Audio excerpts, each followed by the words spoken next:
called rabwa. As a technical term, riba defined as an increased amount on the exchange items which comes free from compensation. This is a general definition. It is an effortless profit.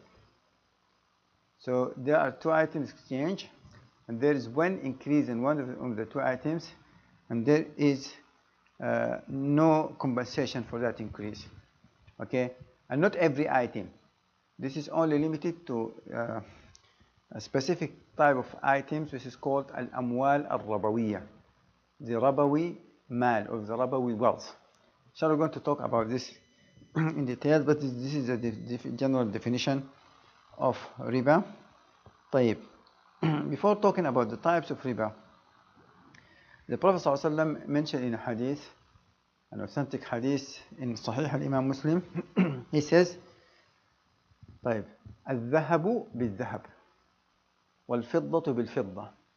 He mentioned gold for gold, silver for silver. Then he mentioned other four items. He mentioned wheat, which is al-burr, barley, which is al-sha'ir, salt, and dates. He says those items, if it is sold to exchange each item with the same item from the same class and group, it has to be yadan biyad, which means that the transaction should be, or the two items must be exchanged instantly, while the two parties are in the same place. Okay, yadan biyad, mithlan bi mithlan. It must be an equal quantity. Okay, so he mentioned those 6 items. Those are called al-amwal al-rabawiyya, which is gold, silver, barley, wheat, salt, and dates. Okay, inshallah we'll get to the details later on, because the scholars, they use qiyas and they added more to this. But those are the 6 items mentioned in the hadith of the Prophet ﷺ. And let me skip a couple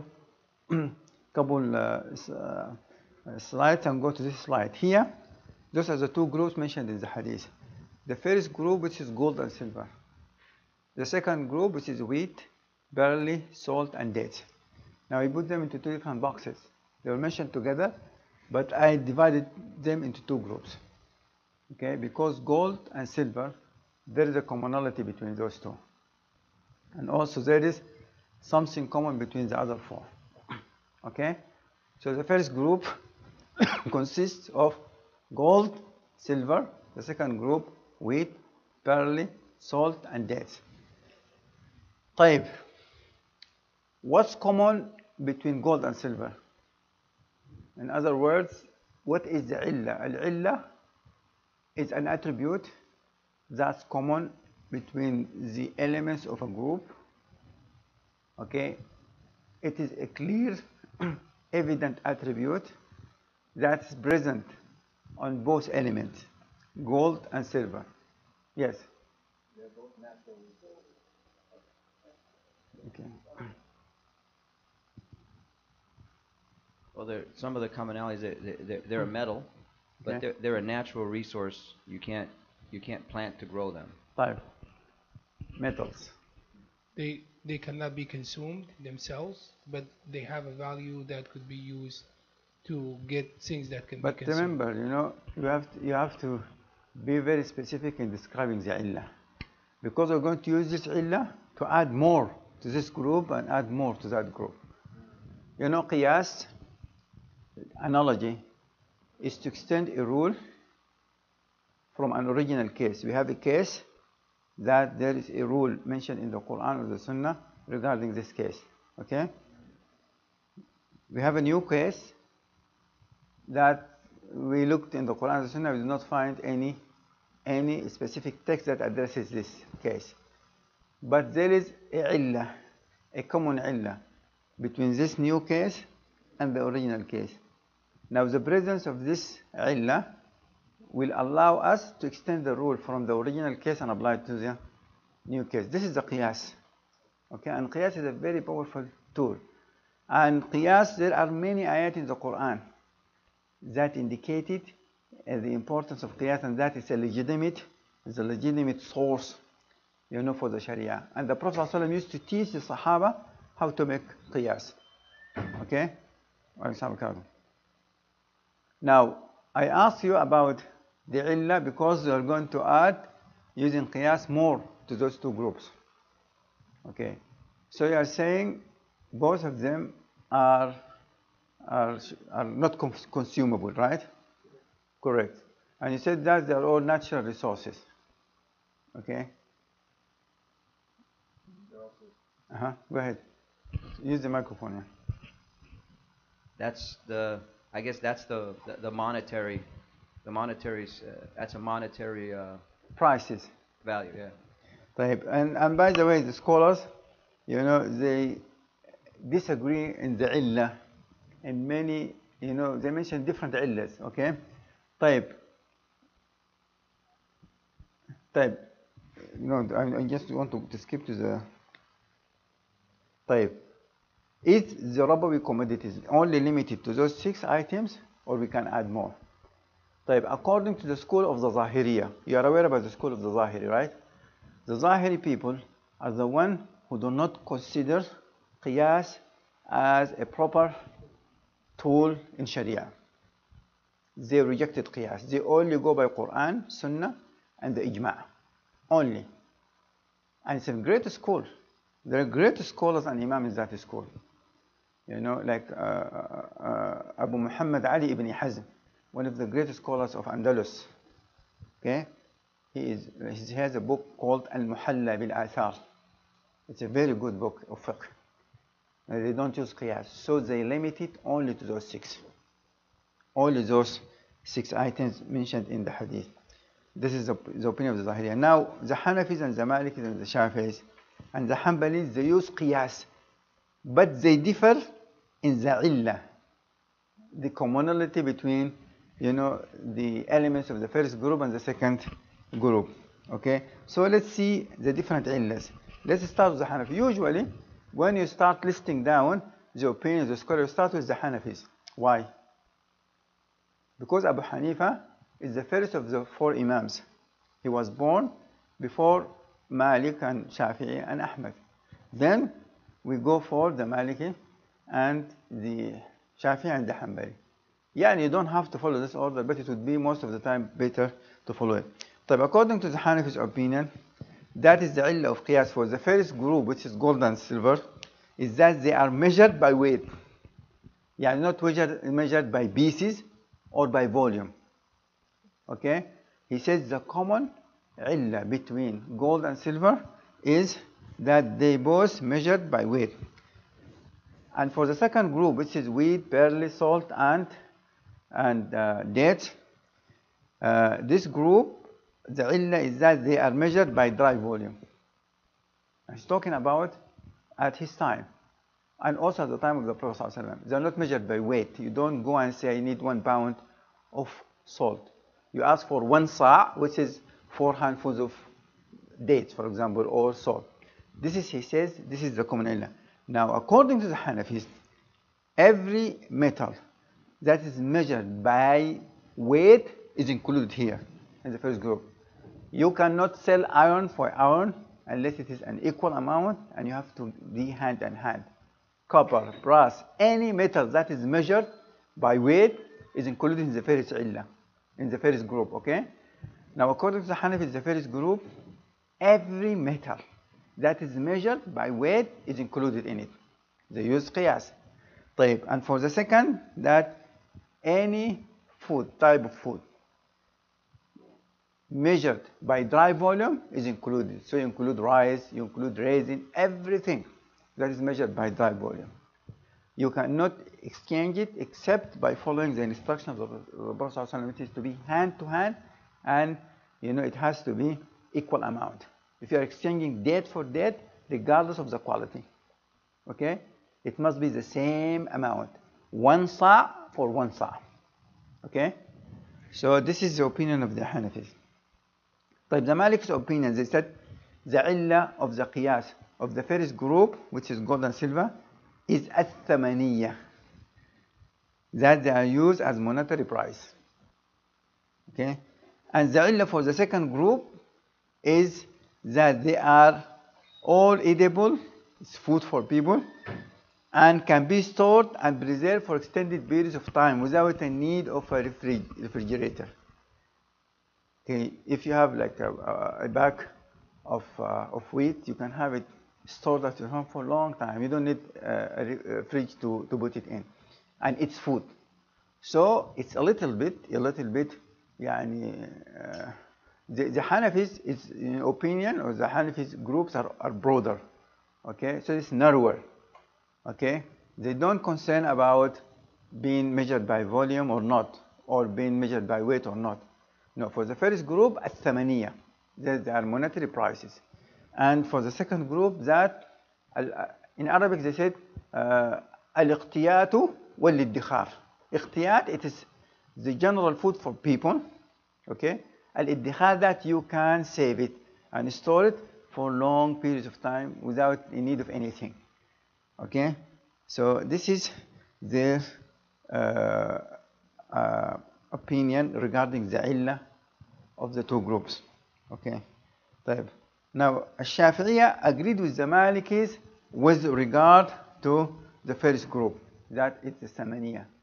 Okay, but for the second group they said the illah that those are food for people. So anything that's used as food by people, whether you can store it for extended period of time like wheat, rice, raisins, or not, like vegetables and fruits, everything of that according to the Shafi'is is included in the second group. So if you are selling orange for orange, or lemon for lemon, or any type of vegetables for the same type of vegetable, it must be hand to hand, and the transaction, not the exchange must be completed before we depart from our session. Okay, and it must be equal amount regardless of the quality. But let's see the Hanbalis. Hanbalis, they have different citations. And Imam Ahmad, if you notice in most of his, because Imam Ahmad, besides being a faqih, he was a muhaddis. Okay, so he issue an opinion, then he come across a hadith, then he change his mind and issue another opinion. So they have about 3 citations regarding the illah. In the first citation, they confirmed to the opinion of the Hanafis. So the first citation of Ahmad, that he confirmed with the illah of the Hanafis. The second, confirmed to the opinion of the Shafi'is. Okay. The third one, that the illah for the first group is a ثمانية, which agreed with whom? With Maliki and the Shafi'i. Okay. And for the second group, the illah is that they are all food for people and measured by weight or volume, but not by pieces. So they excluded like oranges and things that is, it must be food and either measured by volume or measured by weight, but not by pieces. So they have 3 citations. Based on what we had mentioned, the one that seems to be very close, if you just think about the first group, which is gold and silver, they are used throughout mankind history as prices. At the time of the Prophet ﷺ, they used the dinar, which is made of gold, and the dirham, which was made of silver. Okay, so it seems very, very strong, their position. And also for the other group, this is the most attribute that common between those 4 items, that they are used as food by people, and you can store them for extended period of time. Okay, so anything used as thaman, then it will be part of the first group. Like for example, currencies which we use today, like paper currencies. Okay, and anything that is used as food for people, you can store it for extended periods of time, it's added to the second group, like rice, for example, or raisins. It's added. Okay. So let's go back to the before the opinions, the hadith. طيب. all the scholars, based on that hadith, they agreed that if any of those items mentioned, okay, if they are sold, now each group has two classes. I'm sorry, the first group has two classes, the second has four classes, and the classes that added to it. But let's limit ourselves to those six classes. For the first group, it has two classes, gold and silver. So if the two exchange commodities belong to the same group and the same class, okay, then it must be hand to hand and equal amount. Gold for gold, it must be the same weight, and the exchange has to be done right away. This is why it's prohibited. It's prohibited to purchase gold on credit. You cannot do that. You cannot purchase, I cannot take your gold now and pay you later. It has to be hand to hand. You give me the gold, I'll give you the money right away. Okay, we'll go to some details inshallah later on. So if you are exchanging the same class with the same class, then it has to be yadan biyad, instantly the exchange, and also it must be equal amount. Now, if you're exchanging two different classes, okay, within the same group, like now you are exchanging gold for silver. Gold for silver. Now we have two different classes. The gold is a class and silver is another class. But they belong to the same group because they have a common illah, which is al-thamaniya. Now, it must be hand to hand. But you know, there is no requirement that it must be equal amount. Okay? Again, within the same group, the same class with the same class, two conditions has to be fulfilled. Okay? Hand to hand and equal amounts. If it is the different classes but the same group, only one condition, that it must be hand to hand. Now, if a different class and a different group, there is no restriction. A different class and a different group. Yani gold for wheat, or gold for barley, or the rest of those other classes of that group, there is no requirement. Okay, so you have three scenarios: either the same class, exchange with the same class, or two different classes but they belong to the same group, or two different classes belong to different groups. Okay, for the first one we have the two restrictions. Okay, class for the same class, sold for sold, regardless of the quality. Okay, if it is different classes but the same group, only one condition, that it must be hand to hand.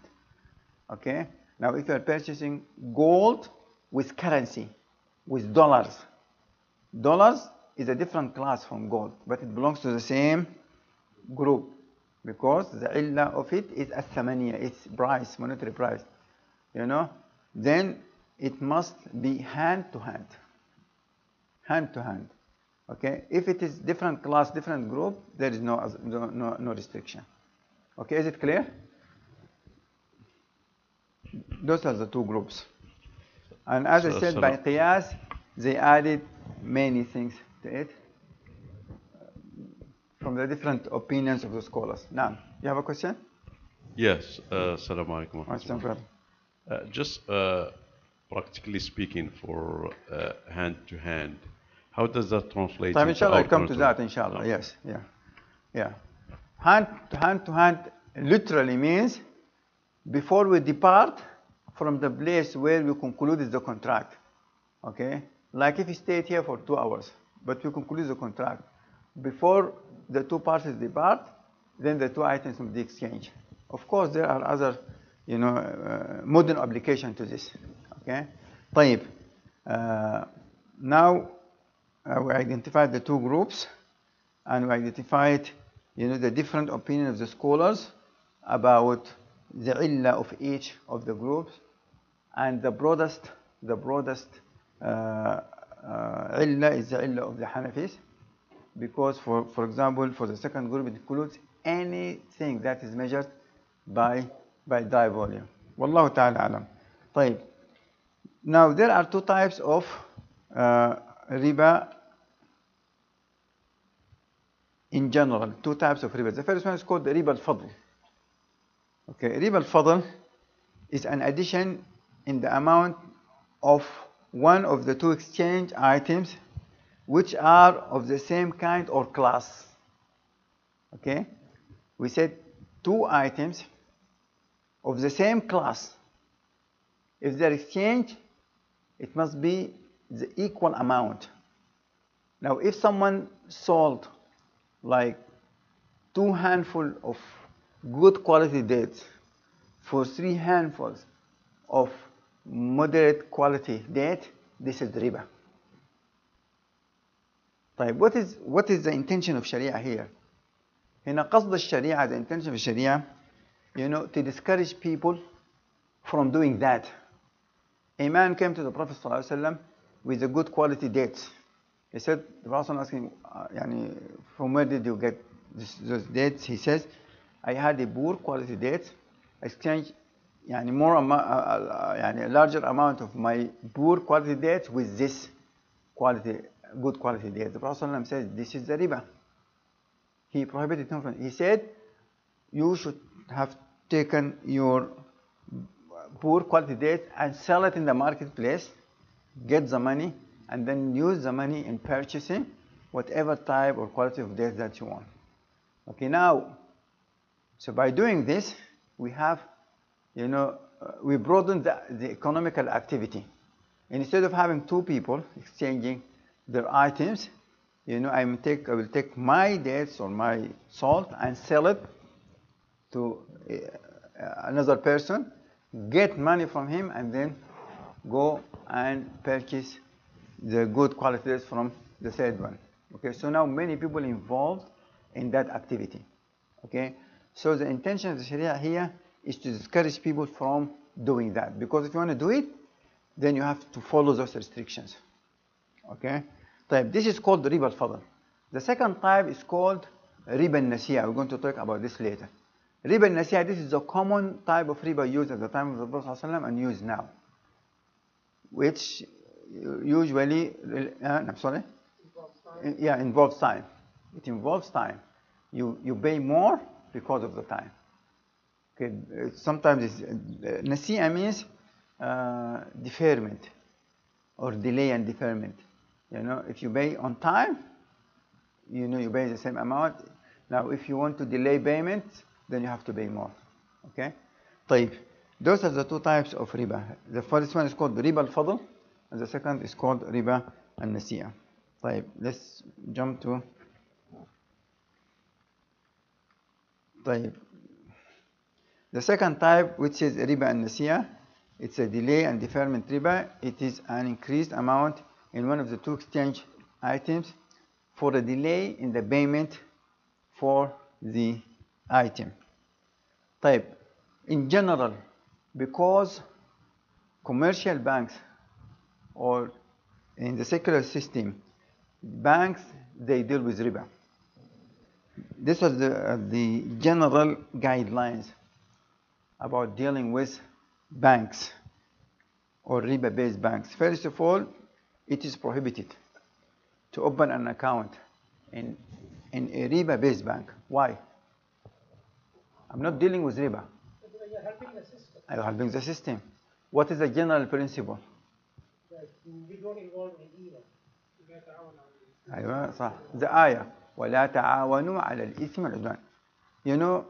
I deposited my money in a checking account.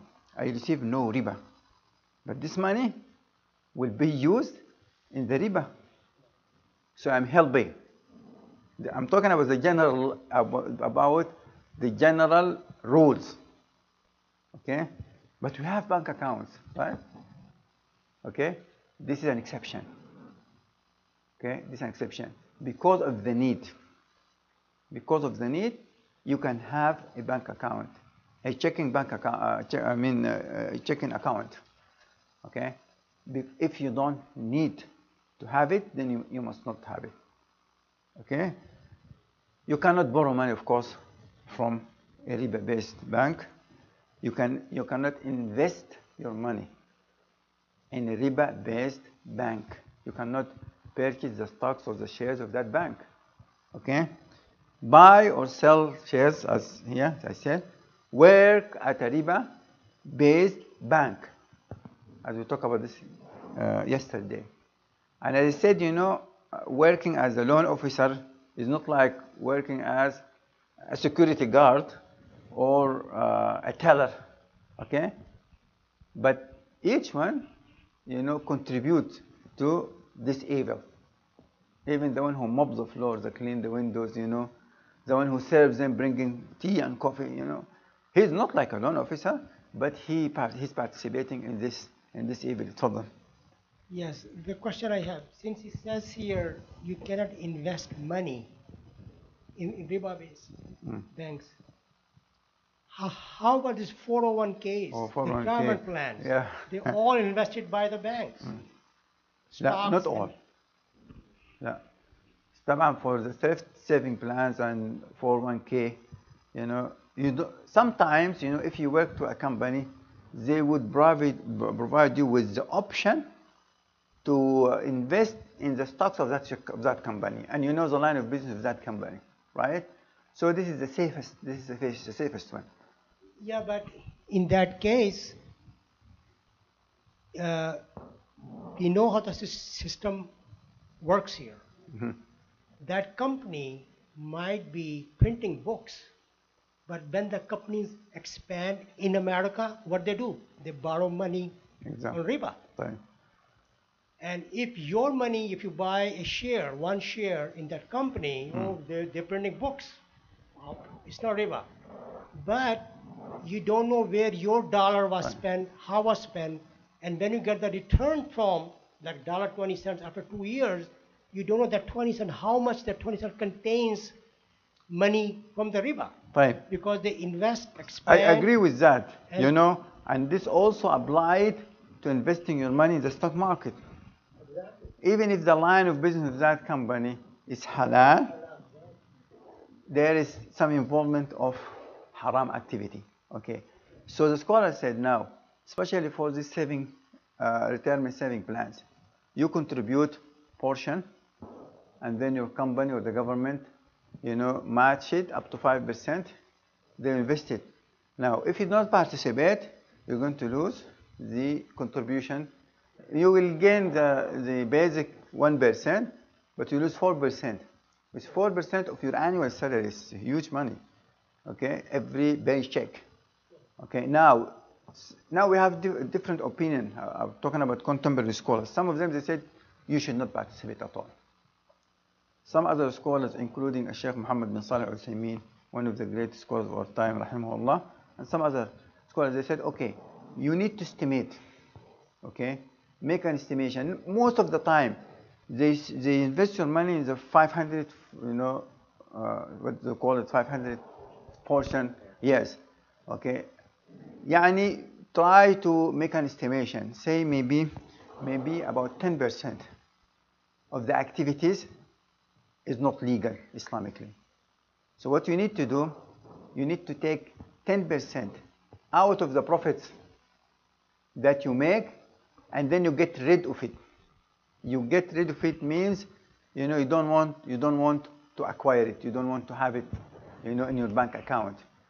You give it out to a masjid or to a poor Muslim with the intention to get rid of haram money.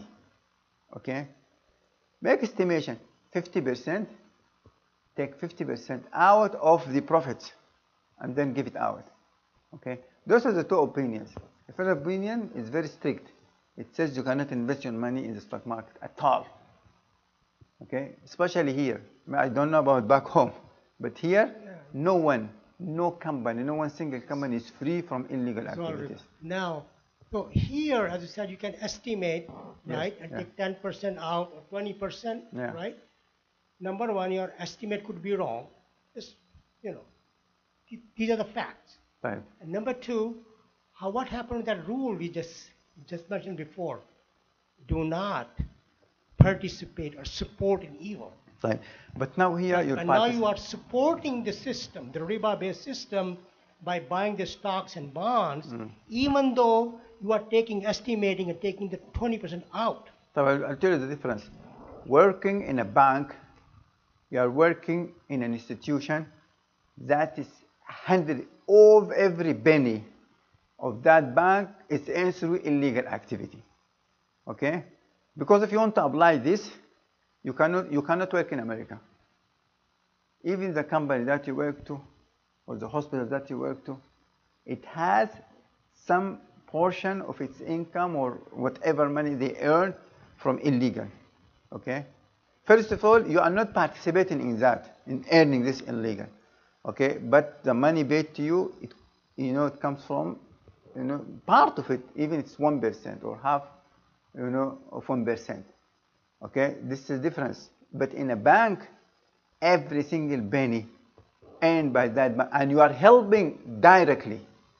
Okay? This is one difference. Secondly, if you do not participate here, you're going to lose the contribution from your employer. Okay? Now, if you want to be 100% certain that you get rid of every single penny which is haram, get rid of the profits and take the contribution. And you can check your statement quarterly, see how much profit you got, take it and give it to the masjid. Okay? But I would say you don't have to do that. Okay?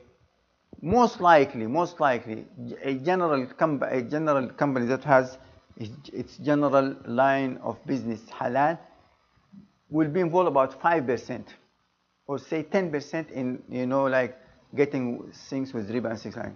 So take 10% out of that profit and get rid of it until we have a way to invest our money, our retirement money, in a way that we are 100% sure about it. Wallahu ta'ala. Anyhow, those are the two opinions. If you decided to follow the opinion that says don't even touch it, leave it, you can do that. If you think this opinion makes sense and it's adopted by a great deal of scholars, okay, then it goes back to you. The other thing, if you choose to go with those saving plans, there's an important issue, which is the zakah. There is a zakah applied. I know some people, they have now $250,000, $500,000 every year. See how much you have? 2.5%. You have $100,000, you have to pay $2,500 every year. Zakah. Now, you have the option to pay it now if you have money, because still you do not have full access. If you withdraw, there's a penalty. It could reach up to 40, a lot of taxes. Okay? Until you reach the age of 59 and 6 months. Then at that time you can take all your money without any penalty. Right? So you can pay the zakah now, or if you don't have the money, then have a record. For example, 2001, my zakah is $1,000. When you get your money, then pay it. Or you can take a loan. You can take a loan and pay it with interest to yourself. There is no problem. I think they give you an opportunity to take one loan until you finish it. Then so take a loan, pay your zakah, and then or you can just delay it until you receive everything at the retirement age, and then you pay all the zakah for all the years before at that time. Now, ask 3 questions. I'll start with the one to the aspect you just mentioned. Jazakallah khair for sadaqah. So just to kind of be clear, the 10% or the estimate that you talked about before does not apply as a sadaqah or as zakat. No sadaqah. I just want to be clear. It's a way you are purifying yourself from haram money. Yeah. But you will get a reward of doing an effort to clean yourself from that. You can give it to a Muslim brother or the masjid. Okay? It's haram for you to use, but not for them. Yeah, no. But it's not zakah or sadaqah. So one other question, the second one, quick one, is that the same concept of the banks does apply to like credit card companies? Inshallah, we're going to You're going to talk about those? Yeah. In terms of investing specifically. Yes. And the last question I have is more broader and more probably complicated, because in the world we live in today, there is riba everywhere, even in our home countries. There is no country in the world that doesn't carry a lot of debt, and they have loans, and they pay salaries out of those. So even if you're working in your government office, and you think that you're getting, but that salary itself is probably coming through a riba source. Just more similar to that bank probably, but This question is very important, and here is the answer. What's the ruling concerning buying, selling, or accepting a gift from a person who deals with prohibited transactions? Before, if you don't mind, I still have a question about the stocks and 401k. Inshallah, let me just address this question because you raised the issue. Now, if you work to a company, but the company get a loan from a bank, be a riba-based loan. Or, as I gave you an example yesterday, if you have a friend, even a non-Muslim, who won lottery, and he wanted to give you like 10,000. In fact, this is a real life situation. I have a brother called me, said, I have a very close friend, a co-worker, who won lottery. And I'm sure he's going to give me a couple thousands. Should I accept it from him or not? It's from lottery. Should you accept it? And I'm asking you. Yes, you gave the answer a few minutes ago, saying that not even the money that you earn in interest, you can give it to the masjid to read it to some of it. It's halal for the masjid. But haram for you. The receipt is haram for me. Right. Let's see the answer. Here's the general principle, okay? Anything that is forbidden because of the way it was earned. $1 earned through riba or from illegal activity is the same dollar. Okay, money is neutral, but what makes this dollar haram and this one halal? The way you earn it. This is called haramul likasbi. If the reason of the prohibition because you earn it through an illegal way, okay, is different than this is called haram likasbihi, or if it is haram itself.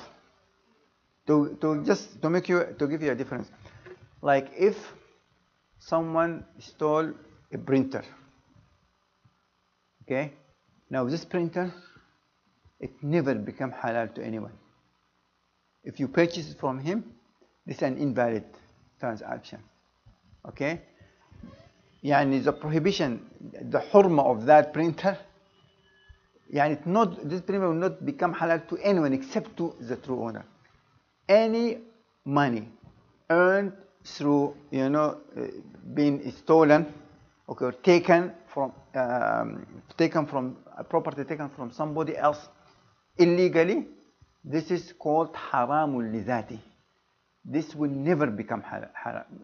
Even if exchange several, someone purchase it, okay, and sell it to someone, and that one sell it to you. If in any moment you find out that this is a stolen property, this contract is invalid. That's the same law here. Billah? Okay. But if this walls or this property is haram, not because it was stolen or taken unjustly from someone, because the way you earn it through an illegal transaction, through riba transaction, or through gambling or lottery. It becomes haram only for the one who earned it. But anyone who takes that was from him through a legal way, it's not haram for him. As I gave an example yesterday, okay, if someone, for example, won lottery, okay, and you are a mechanic, and he asks you to fix his car, and you fix his car, and then he paid you from that money. It's halal for you. It's haram for him. What is the proof for that? The Prophet ﷺ and his companions, they used to deal with the Jews in the Medina in borrowing, buying, and selling.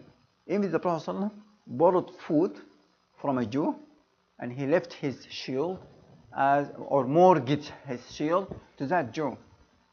Okay, which means that doing transaction with people who earn their money from illegal means is acceptable. Okay, so it's haram for him, but it's halal for you because you get it from him through illegal means. Okay, and this will answer your question. You work to a company. The business you do with the company is legal, and they paid you from money that they got from a loan or something like that. This is their business. Okay, What you worry about that I earned this money through illegal transaction, because money is neutral. What's make it halal or haram is the way you earn it. تفضل يا سامي. Chef, we have a question. The brother's asking about Social Security. He says Social Security, when you retire, since it's invested by the government, what's the ruling on that? Invested by the government? Your Social Security money, they take it from your paycheck every 2 weeks or and the government has possession of it until you are able to get it back from them past whatever age. But I think they use that money to invest, don't they, Omar? In things such as They could. They could. So what do you do in that case? But your definition here is if they give it to you. Sorry. Obviously, but based on what this just says, however they earn it is how they earn it, right? But however, you get it from them. they're paying to you. Social Security is a form of retirement, right? It's a benefit. You know the money we pay now, they give it to the people who having sexual, Exactly. And when we get to that stage, we will get from people who are paying at that time. Correct. Yes. Correct. Yeah. So basically, that income that you receive from Social Security, that transaction is not haram. But how the Social Security generates their revenue may be haram. Allah Okay. Then my question: do they invest the money, or they use the money available? Now they have a pool that like everyone who's paying. We are now paying Social Security taxes, right? Now they use this money to pay the people who getting the Social Security now. I don't think they invest the money. They invest But it? they keep the money. Republican wants them to invest it. They are not doing it. There's no investment, right? No. I don't believe there is an investment. That's Yeah. part of the problem where they say that the Social Security is broken because in You the don't have enough 50s, 40s, 60s, and 70s and 80s, there were a lot of workers that were paying into the system. Exactly, yeah. And now a lot of those people are retiring now, That's correct. and there is not enough people making the money. So there is no investment involved. So the question, I don't think is relevant to what's the situation. The situation that money paid now will be distributed right away to those who are taking Social Security now. But anyhow, this is a very useful principle that if that friend who won the lottery gave you $2,000, keep it, get it. If you don't want to use it, don't لا تحرم نفسك من الصدقة. Take it and give it as charity. You'll get the reward. Because it's legal for you Islamically to own it. Once you own it, then you should do whatever you want to do. You can give it as a sadaqah or a gift, or you can use it yourself or with your family. Now, what's your question? Yes. I have one comment and a question. Okay. Question I have about the stocks. Hmm. Because as a 401k, whatever bank or company you use, doesn't matter. They buy some shares, stocks, right? Bonds, I know it's riba, but stocks is not riba. Okay. Beside the riba, when you deal with stock, there is another factor which people ignore or they don't know, Okay. which is deception. Because we all know, if you have some knowledge, how the Wall Street works. The stock price goes up and down in milliseconds. And people take advantage of it and they make billions of dollars every single day being made or lost. So it's not only riba, but stocks, there's also deception is involved. That's other major factor. So that I think it makes haram even more because of deception. Because all the market is fake. Market Wall Street is fake. It gives they're all tricks. I mean, I don't want to go into detail, but we all know how it works.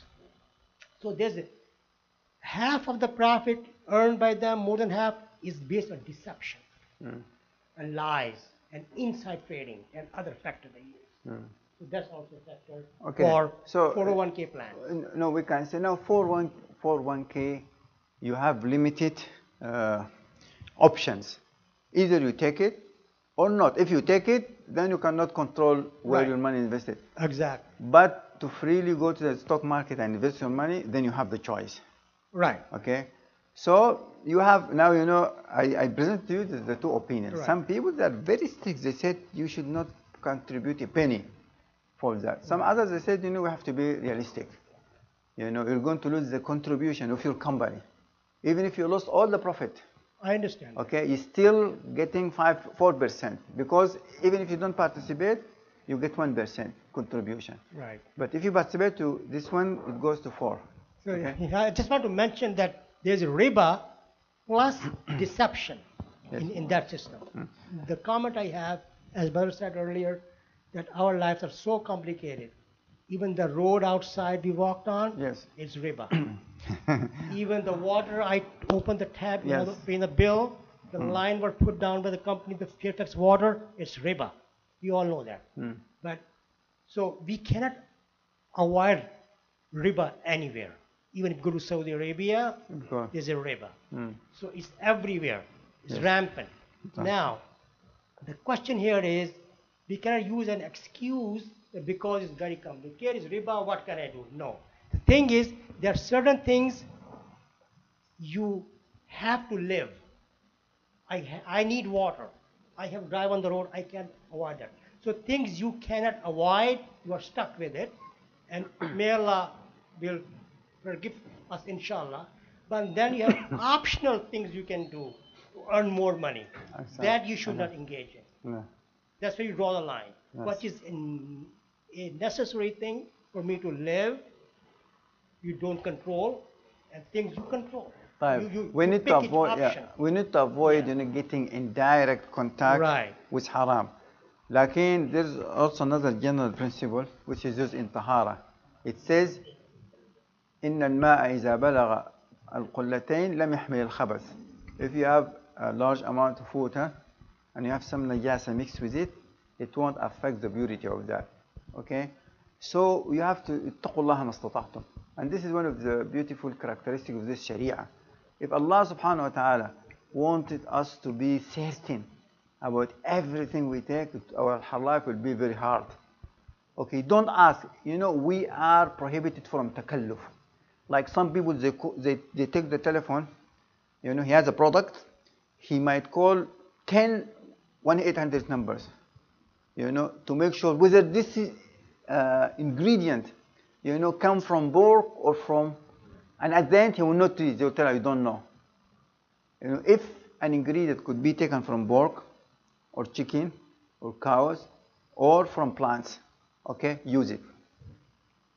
Because the probability of being from pork is like you have five things. It's about 10% or 20%. Okay, 20% of the time you might be using, but 80% you might be using halal. So don't push it to that hard. Okay. نعم تفضل يا. Just a reminder on time. I think you have 10 more slides here. Okay, let's go. خلاص. So inshallah we delay the questions to the end inshallah. طيب. About your last slide, you were saying that it doesn't matter how the things were obtained. I have seen in some areas where things are stolen. Yeah, as And long then as they- not stolen property. Yeah. A pawn shop, or they steal cars and then they sell the auto parts.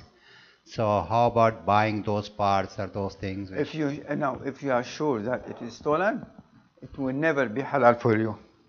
And not only that, if a brother bought that, okay, and then he wants to sell it to you, and you know that it is stolen, it won't be halal for you. Yeah. No. طيب. طيب. Some alternatives to riba. Okay.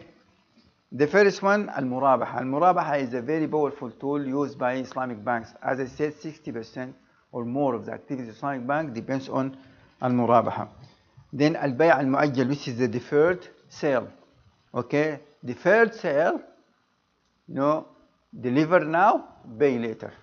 Okay, salam is called, bay' al-salam is called also forward sale. It's the opposite.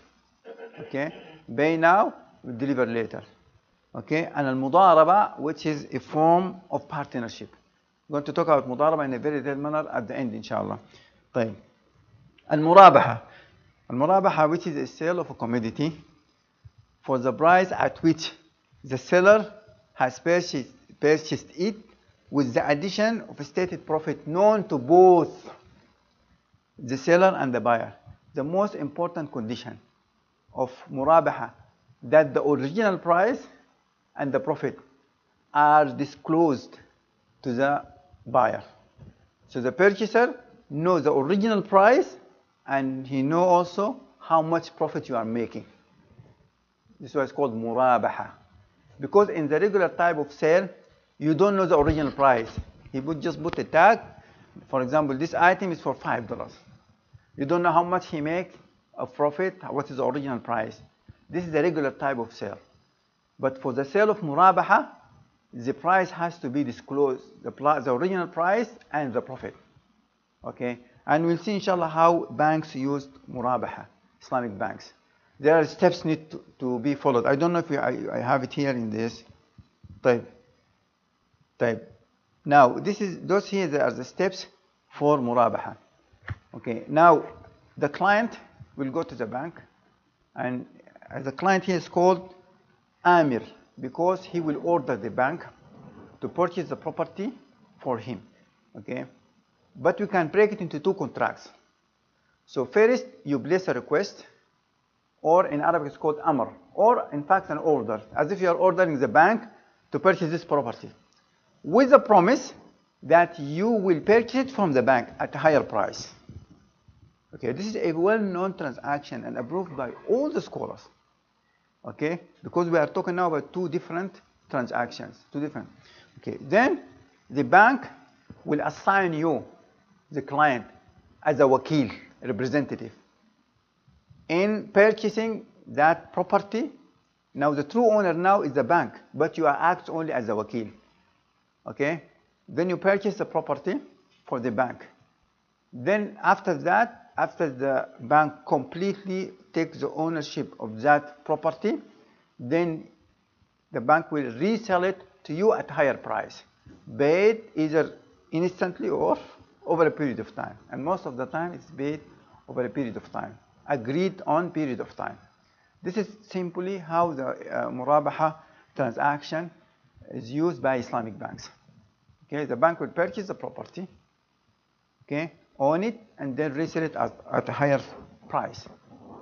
Okay, this is acceptable. There is nothing wrong with this type of sale, which is a sale of murabaha. Now, and it's a very good alternative to riba. Okay, it's related to also the deferred sale because, as I said, most of the time, you pay the bank over time. Okay, so it involves the second contract is a deferred sale. The first contract is just a regular sale. The bank will pay the $400,000, the price of that house, to the owner, cash, okay, immediately, and then he owns everything. Now the house is owned by the bank. But the question might arise here. What if after the bank owned the house, I said, look, I changed my mind. This created a lot of problem at first, okay? But when they searched in the Islamic fiqh, they found a solution for that in the Maliki madhab. Because it's a promise. Promise is not binding. I promise you to, but now the bank owns the house. Now, but because of a promise that the non-fulfillment of this promise will result in the harm to the second party, the bank might apply penalty. Say, okay, if you did not keep your promise, then such and such fine will be applied, okay, to protect himself. Because otherwise, I purchased this house, with your specification matching, I might not be able to sell it, okay. So the difference is some type of compensation need to be paid because you broke that. But in general, you don't have to purchase the house. But failure to purchasing results in a penalty. To protect banks and also to encourage them to do business. And also we said a promise that breaking a promise that results in harming other party is punishable by penalty or things like that. Okay. So this is the murabaha transaction in a simple way. Let's see البيع المؤجل. This can be combined, by the way. You do the murabaha, but I don't pay everything the right way. Yes. Yeah.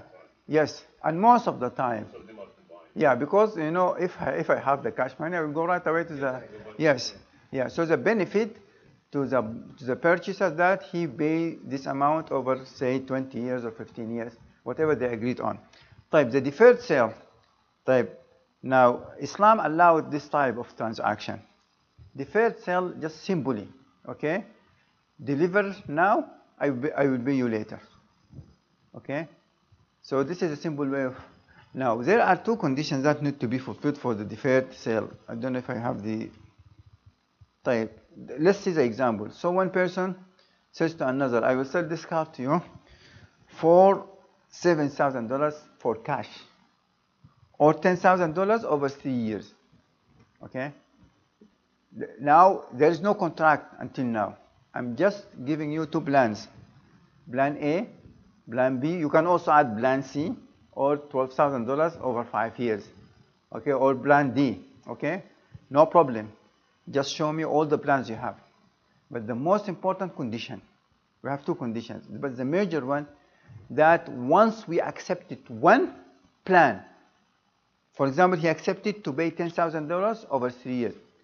Now, even later on, after the conclusion of the contract, he wanted to pay the car cash, he must pay the $10,000. Like, we concluded the contract, next month I get a bonus, and I want to pay the full amount. What amount I would pay? $10,000. As I said yesterday, it is very profitable for merchants and dealers to deal with deferment sale. Just like when they say zero interest. In fact, they added the interest and they will give you the final price. Okay? But you pay it within 5 years. Whether you pay it in 5 years or 2 years, you pay the same amount. Okay? What if the seller is with a shart that if you pay it earlier, he will. Yeah. He acknowledges that, and both parties acknowledge that he is entitled to the $10,000, but he doesn't want to have. لا, it must not be. Inshallah, we'll come to this. This is called da'wa ta'ajjal. It's known even in Jahiliyyah. Pay now, I will reduce it. No. You know, it must not be stated as a condition at the time of the contract. But later on, if I am the dealer, I needed the money. Okay, I tell him, okay, let's make a deal. This is called sulh. Now he owes me $10,000. Okay, then he said after like a year down the road, I told him, okay, pay me $8,000 and you are off. Okay, it's acceptable. But you should not put it as a condition at the time of the contract. Okay, and the second condition, we should not have anything, any statement or anything in the contract that shows that the final price is determined based on an interest rate, because this will nullify the first condition. Because if it is based, like say, in 2% interest rate, this means that if I pay it earlier, I will pay less. Okay, so the contract must be free. Now, even if you want to purchase a car now from a dealer, and they do not have zero interest option, you can make a deal with them. Okay, tell me if I pay this car for 5 years, how much cost will be? Okay, let him do whatever interest rate want to use. Okay, and he'll say, okay, this car will worth $15,000. Tell him to rewrite the contract that this car price is $15,000, whether paid in a year or 5 years. Okay, and I know about some dealers, like I know a brother working with Honda dealer. He used to do that. Okay, especially for used cars, because used cars is very hard to get zero interest. Okay, so you can rewrite the contract with them like that. Now, what is the difference between this and a riba-based contract? The difference is that you would pay the full amount, whether you pay it on 5 years or 1 year. But if it's riba-based or the interest is mentioned, you pay less. The earlier you pay, the less you pay. So it's very beneficial for dealers, because they'll get the 10,000, whether it's paid in 1 month, 2 months, a year, 5 years, it will be the same. Allah Ta'ala. Okay, so this is a deferred sale example. I'm sorry, I have one question. But as you had this slide earlier defining what riba is, in that slide it says effortless profit. You make effortless profit. That's correct. In your example, this guy who's selling the car, he's making $3,000 without any effort. But this is bay'. Now the difference between this and lending 1,000 for 2,000, okay? First of all, you are exchanging the same two items from the same class, okay? Money for money. You know, as we mentioned earlier, money in Islam is not object to be sold. Money is price. And this is one of the basic differences between Islamic financial system and especially the American. Because, you know, by the way, German system, is banking system, is very close to the Islamic system. You know, in Germany, banks can invest. Here, banks are banned from investment. Okay, because their purpose is to sell money. $1 for $2, $1 for $1.50. Okay, whatever they agreed on. Okay, so the difference that in riba, especially riba and nasiya, we are dealing with the same class, which is currency for the same currency. Okay, here you are selling an object, selling an item. Okay, so a house is a class different than money. Okay, so this, if you know, doing it this way is acceptable. Okay, now providing those two conditions are fulfilled. Once we agreed on the $10,000, whether paid on over 3 years or 1 year or tomorrow, it must be in full. The $10,000. We cannot say, no, I'm paying you early, then I'm entitled to have discount. But if he himself, okay, he needed the money, he said, okay, tell you something, just pay me less. Okay, that's acceptable. This is called da' wa ta'ajjal. It is a known rule even used at the time of the Jahiliyyah. Okay, but it must not be stated as a condition or known to the two parties at the time, at the beginning. Okay, now طيب أخ عبد المنعم اتفضل. أنا آسف يعني جيت I just came. However, when you say either it's a بيع من مرابحة, which is this is the common, I mean dealers use it, mortgage companies use it, especially those Islamic companies. But at least when I was dealing with a person on this transaction, this is how we come up with not making me paying the interest. Okay. Let me put it this way, because I want to understand how it goes and what I was doing is the correct one or not. So selling me the car, he has to put an interest on it because he's not making any money in it. Okay. So what he said, okay, I told him I can't pay any interest on the car, and we have to find out a way. He said, yes, he's a brother, so he said we can find a good way. The good way is I'll say the interest added to the price of the car, and you're going to pay it in a different within a time.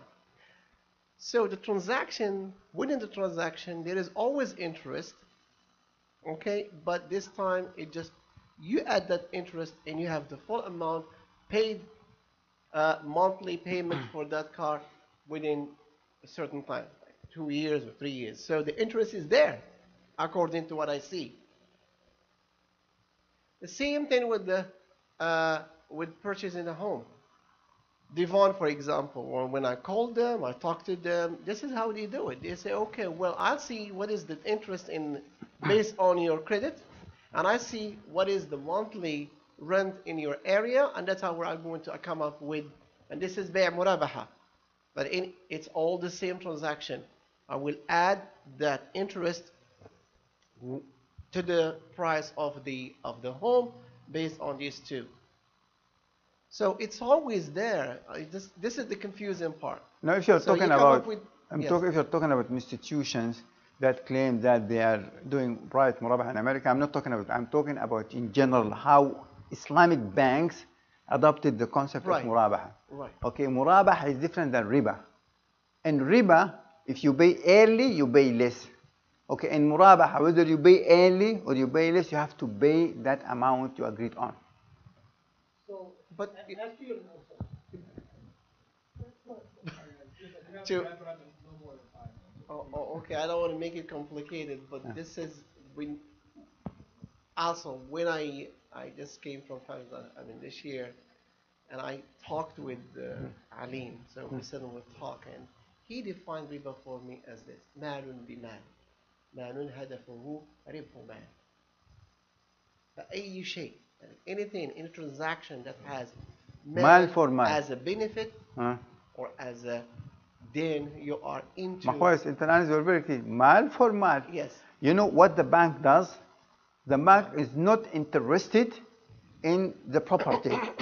Okay, bank is selling you $400,000 for $800,000. Right. This is haram. Here the bank owns the house. In murabaha, the bank will own the house and resells this house to you at a higher price. What's wrong about that? It's ribah. It's a profit. But here, the bank is not interested, you know, and this, when we come to the differences between Islamic banks, you know, and commercial banks, one of the differences, you know, in a commercial bank, they are interested in your credit worthiness. Okay? They're not interested in the business or the product they're going to purchase. Okay? Murabaha, no. The bank has to be involved. Okay? If the bank is trying to finance you because he's either a partner with you, then he has a concern, you know, and he must investigate and make sure this project or this property is worth investment. Okay? Here they don't care because they are not interested in your property. They are not your partners. They are creditors and you're a debtor. So they are selling money, lesser amount of money for a higher amount of money. Actually, they care because they do the appraisal and they do the value of the house. Because they're taking the risk as well. If you go away, you don't pay them. No, they're stuck with the house. But they are doing this because in fact, the mortgage, you know, is collateral. Yeah, exactly. Because now the house, if you fail to, they want to make sure that, you know. But unlike Islamic banks, because especially when they finance businesses, they will send their people to make sure, you know, that business is profitable because they will get with you as partners. Inshallah, we'll talk about this later on. Let's talk about sale of the salam, which is opposite of the deferred sale. Here, تفضل now.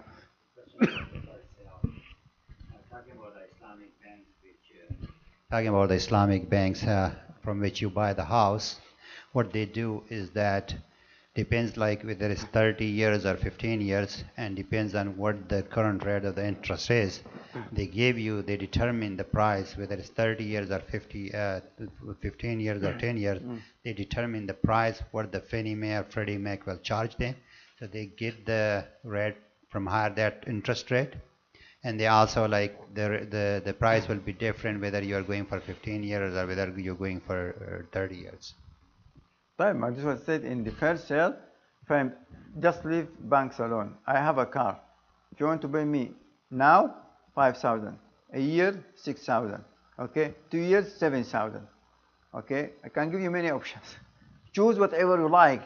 But once we finalize and conclude the contract, then it will become the final price. Yeah. And we should not mention anything that relates the final price to time, like mentioning a percentage of interest. Wallahu ta'ala. Type forward sale, which is bay'u salam, is just the opposite. Okay? Which pay now, I deliver later. Okay? And this is mainly, you know, for farmers, for example, who expect, you know, in 5 or 6 months, the farms to produce, but they need the money now. Okay, so the Sharia made that, you know, they can't, even though, you know, there's a deal of uncertainty. You don't know, this might be the case or not. But the Sharia made that an exception and make it, for people, to make people's life easy. Okay, so it's allowed to deliver later, but pay now. And similar to that also is the so-called Aqdul Istisna', which is a contract of a manufacturer. Okay, so you pay cash now, and he will deliver later. Now, for the majority of the scholars, they do not differentiate between salam and istisna'. Okay, but the Hanafis differentiate, because for the majority of the scholars, in both, the total price must be paid in full in advance, in salam and the contract of manufacture. The Hanafis, they said no. Al-istisna' is different. So there is no requirement to pay the full amount at the spot. You can pay it in installment. And almost and most of the investors, Islamic bank who are investing in the Aqd al-Istisna, they adopted the Hanafi opinion. So it's very flexible, and it gives people flexibility, to pay over time. So you can make a contract with the builder to build a house. You put, for example, $50,000 down, and every month you pay that much. In 6 months, for example, or 1 year, you have the house according to specification. Okay? It's called Aqd al-Istisna, which is known at the time of the Prophet ﷺ and agreed upon by all the scholars. The only difference between the majority and the Hanafi is with Aqd al-Istisna.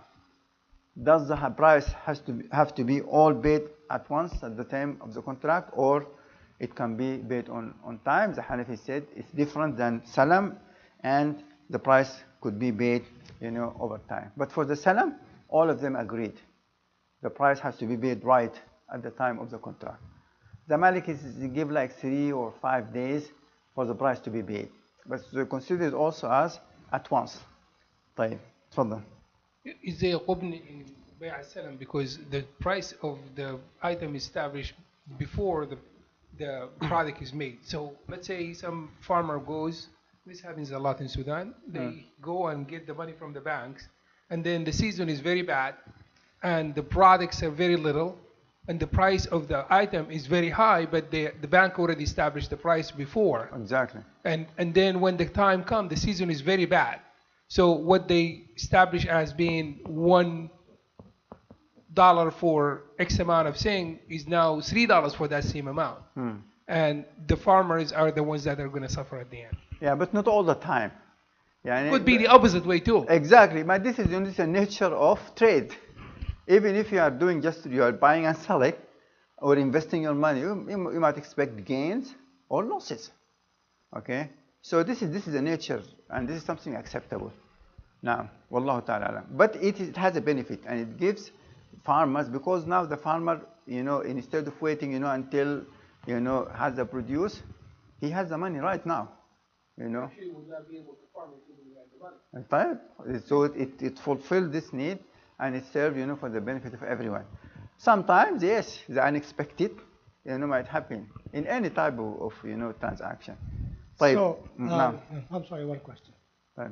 So, just for example, I can go to a builder who builds houses, ask him to build me a house, we agree on $500,000. I don't have $500,000.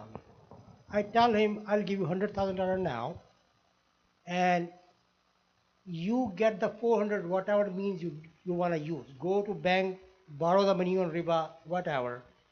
But I will pay you 400 in installments. He borrowed the money, not I. But you told him go and borrow. No. Okay, even if I don't tell him, I know what he's going to do. So now, look here. Who is providing the wealth? Who is providing the money? You or the builder? If he is the one who provide the money and build, this is not istisna. Istisna, you give him the money, and he will deliver you later, whether you give it in installments or all at once. Okay? It could be a different transaction. Transaction of istisna, you pay now, I will deliver later. Whether you pay me all or in installments. But there must be a payment from you. But if he is the one who pay and build, this is just could be a different type of transaction. But for istisna here, you must provide, you give him the price in advance. Okay, so in that case, okay, house is already built. Okay. House is there, I can see it. Okay. I buy the house from you.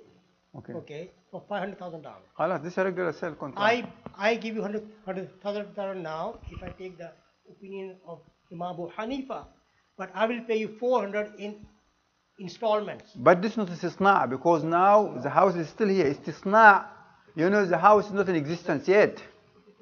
It has to be built. This is irregular. Could be a deferred sale. Okay. After he builds the house, he can tell me, okay, pay me $107 now, and the rest in installment for 5 years. This is a regular sale, a deferred sale. Istisna is not built yet. Istisna, this is alif sin now when added to the verb. It means that it means that something to be done. It's not in existence yet. Okay. Now al-mudaraba, which is also a powerful tool used by banks and financial institutions in the Muslim world. Inshallah, I'm going to talk about it when we talk about partnership in Islam, which will be the last part of our discussions, inshallah. Now, okay, inshallah. So I think just to clarify I think my understanding.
Banks. I'm going to go very fast because I know you all know how commercial banks make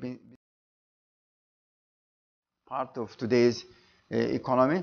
You know, their main function is to mobilize, mobilization of the society, saving in order, to channel them to economical and social uses. They expand and they increase their capital and their investment. The way they make money, through either interest from loans or ATM fees or late fees and things like that. So inshallah, this is known to us. Now, how they make money? This is just a simple way to show how a commercial riba-based bank makes money. Okay? So, you deposit your money in a bank, in a saving account. Okay? The bank will give you like a percentage of interest, right? Say 2% or 4%. Okay, the same money would be used by the bank in a credit card loan, for example, and he will charge 20% or 15%. So the difference between what he gives you and what he earns of interest goes to the bank. Besides the other services like, fees and things like that. But the major earnings of the bank is, he gives less interest and he lend money for higher interest. Okay? This is, it's not as simple as that, but this is the basic principle. So basically, it's selling of money. Sells money. Now, طيب. So this is exactly what I had said. Now, the Islamic banks. Islamic banking, are based on different economic principles because we said the foundation for Islamic banks is the rules of the Sharia. Okay? It is, but for the commercial banks, it's founded on man-made rules.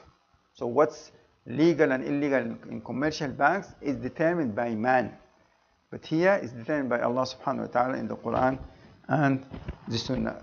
But their intention or their purpose is to make money, okay, to help the economical system and investing and things like that. Okay. طيب. Comparison, we covered part of those issues here of comparison. For example, for the functions and the operating modes of commercial banks are based on fully man-made laws, while for the Islamic banks is based on the Sharia. Okay, all the activities of Islamic bank are based on the Sharia rules. The aims of commercial banks is to maximizing profit without any restrictions.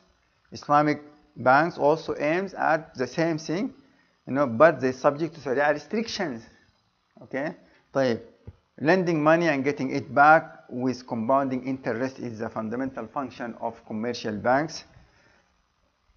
In Islamic banks, they use different, they don't take interest, but they have partnership.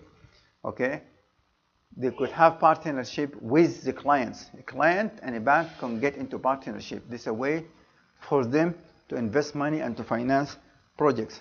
Okay, for commercial banks, borrowing from the money market is relatively easier. It's very easy to borrow from a commercial bank. For the Islamic bank, it must be based on Sharia approved, underlying transactions. طيب.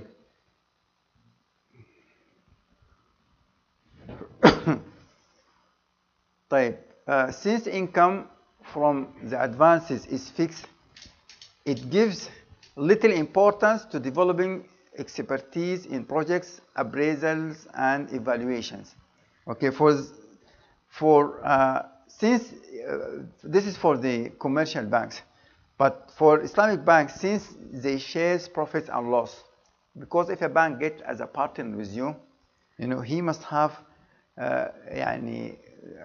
greater or pay greater attention to the project or the business. Okay, because he will be your partner. For a commercial bank, when finances a project, he does not. When he lends you the money, he does not care whether you use it in something beneficial or not. As long as he cares, he put more emphasis on your credit worthiness than the project. Whether it is a good project or not. Okay. طيب. The conventional banks give greater emphasis to creditworthiness of the client. The Islamic banks, on the other hand, give greater emphasis on the viability of the project itself. Okay, because as I said, they are partners. Okay, the relation between the commercial bank and the client is a creditor-debtor relation. Okay, while the relation between the Islamic bank and the client could be partnership or investor or a trader or a buyer and seller, depending on the transaction type. Now, the commercial bank has to guarantee all its deposits, while the Islamic bank can only guarantee deposits for deposit account. If you know the so-called wadi'a account, if you put your money as a deposit in a bank, the bank will guarantee that. Okay, but here the checking account would be used in loan. You know, al-wadi'a, that it's a trust. Okay, and the bank will guarantee. Okay, if it's wadi'a, but if it is investment or mudaraba or any other transaction, there is no guarantee because there will be losses. Get the guarantee your money when you put in the bank up to $250,000. Exactly. Yeah. But they get insurance on that. Yes. But that's just your money that you deposit. If you deposit more by account more than $250,000, yeah. goes bankrupt. طيب. However, طبعا for Islamic bank, they cannot guarantee that, especially if you get involved in murabaha transaction, because it's subject to losses and profits, and most of the time they are in the profit side, and the profit is huge. Sometimes it could reach 15 or 16 or 20%. Okay. طيب. Ruling concerning commercial banks, as we said, and this is just to summary what we had said before. You cannot open an account in a commercial bank. You cannot borrow money. You cannot invest money. You cannot buy or sell or share or work at a riba-based bank. Credit cards. Okay. Now, in general, a credit card is a card issued by a bank or any institution that authorizes the holder of the credit card to buy goods or services on credit. Okay. The different types of cards used, you have debit cards, credit cards, and charge cards. A debit card is a card that allows the cost of the services or the goods that are purchased to be deducted directly from your bank account. If you do not have enough money, you won't be able to use your debit card. So there is nothing. Or you can use them at ATMs machines to withdraw money. Okay? There is a fee applied, especially if you're using a machine that does not belong to your bank. It could reach up to $3 or $4.50. Okay, is that acceptable? Is it acceptable to get that fee? It's acceptable because this is service. Instead of driving your car, go to the bank, you are saving time, using some money. But for that, because it's at your convenience, then you pay that fee. That's acceptable. Okay, it's different than using your credit card in cash advances. And we're talking now about ATM card or debit card. Now, credit card is a card like, for example, Visa or MasterCard, allows the customer to pay a monthly minimum on their purchases. Use the card to purchase products or services, but the bank will allow you to pay this in monthly payments. The so-called minimum. They calculate this minimum payment that they will get the maximum from you. An object that was $5, if you just keep paying the minimum, you will be paying about $20 or $25 for that item. Okay, so anyhow, they give you that option. Plus the option, you can pay the full amount, on time. Okay, without bearing any interest, or no interest will be applied if you pay the full amount within the grace period, of course. A charge card like American Express, requires the customer to pay for all the purchases at the end of the billing period or the grace period that they give to you. But credit cards, I'm going to talk about them in some details. Now, a credit card is a transaction that creates interrelationship between three entities. it is not one contract, it's a complex contract. Okay? طيب, this diagram here shows you the relationships between the three entities. We have the card issuer. This is, for example, here Bank of America. I'm not a supporter for Bank of America, but I got that, their logo. It's easy to get. Okay, and you have the credit card holder, and you have the merchant, for example, Walmart or or the service provider. The merchant or the service provider. Okay, now let's examine the first relationship between the bank, the issuer, and the holder. How can we characterize this relationship? It's very important for modern transaction to try to figure out what equivalent Islamic transaction is used here. Now just think about the relation between you, the card holder, and the bank. How do you characterize this relationship? Because you're paying now, receiving later. Receiving now and Now look, I have the credit card in my pocket, okay? right. The presence of this credit card in my pocket, okay, represents what? Ability to use their money. Is there any relation now between me and my bank having the credit card in my pocket? As long as you don't use it, no. Okay, but how do you characterize this relation between me? Having this credit card in my pocket, I have a promise from my bank that whenever I use this credit card, the bank is going to do two things. Okay? He's going to lend me an amount of money equal to the amount of that purchase, and he will pay it on my behalf to the bank. So as long as you have it in your pocket, it's a promise. But once you swipe the card, this promise will be executed. Now you will be lended that money, you borrowed that money, and the bank will pay it to the merchant or the service provider. Okay, so this relationship is characterized as a promise. Unless you use the credit card, then it's executed and become as a loan. Now, the problem with this relationship is that because when you sign this application for credit card, if you read the fine print, there is an interest article. An interest would be applied if you fail to pay the full amount of your balance before the grace period expires. Okay? So the only problem with this is the presence of this interest article. Now, based on that, we cannot have credit cards. But because using credit cards, this is called عمت به البلوى. Okay? Which means that, I'm not talking about living in America or Europe, even Saudi Arabia or other countries, it will be very hard without having a credit card. Like the same thing, we said having even a checking account is haram. But because you need to have a checkbook to pay your rent and to pay, no one will accept cash money as a rent. Okay? Then for that reason, you can have a checking account. Now, the presence of this article, the interest article, make it an illegal, Islamically illegal contract. But if you need to have a credit card, and you think that most likely you'd be able to pay off all your balances within the grace period, then this would be waived. Okay? So the only problem, I'm talking just only about this relation. You have other relations to check. Okay? The only problem with this relation is the presence of the interest article.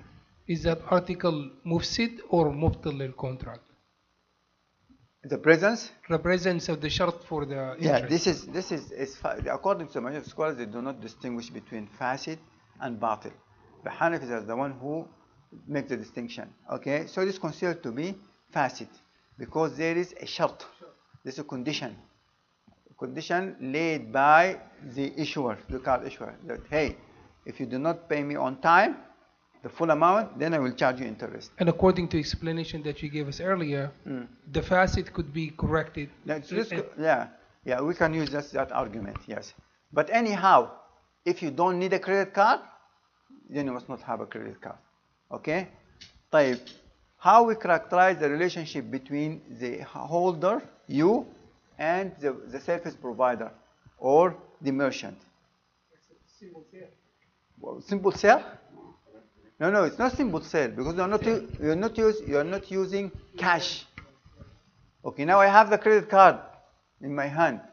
Okay, then I went to Walmart, for example.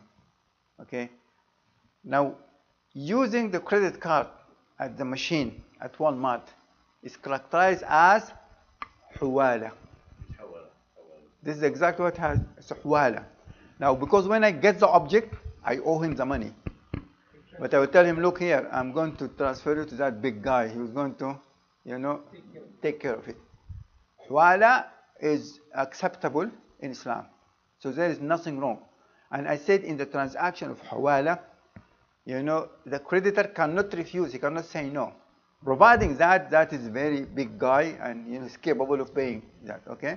But if, of course, if the other party is not capable, or I know he has money, but he's a very bad person, he won't give you the money right away, I might reject it. But if he's a trustworthy person and he's a capability, then I cannot refuse.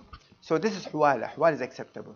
So there is nothing wrong with this interrelationship between you and the merchant. But the relationship between the merchant and the card issuer. When you swipe the card on his machine, this will create a relationship now between the service provider and the card issuer. What type of relationship is created? لا الحوالة خلاص انت الحوالة you told him look I owe you $500 for this TV, get it from that bank. I accept it. Okay, this is between you and him. Otherwise, he could reject you.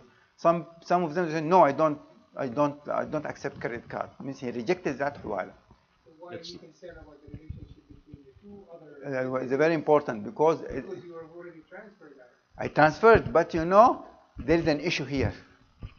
Okay, now just first let's characterize it. Okay, this is when you use your card at Walmart. Okay, you are telling this guy go and collect the money from the bank, or the bank will pay you. You don't have even to collect. The issuer will deposit in your bank account. Okay, so this is very guaranteed. Okay, but the relation now between Walmart and the issuer. Okay, now he get involved. Walmart in that transaction. What is the relation between Walmart, the issuer, the merchant or the service provider, and Bank of America? Yeah, the bank is not buying anything. Okay, it is first of all kafala. Okay, it's kafala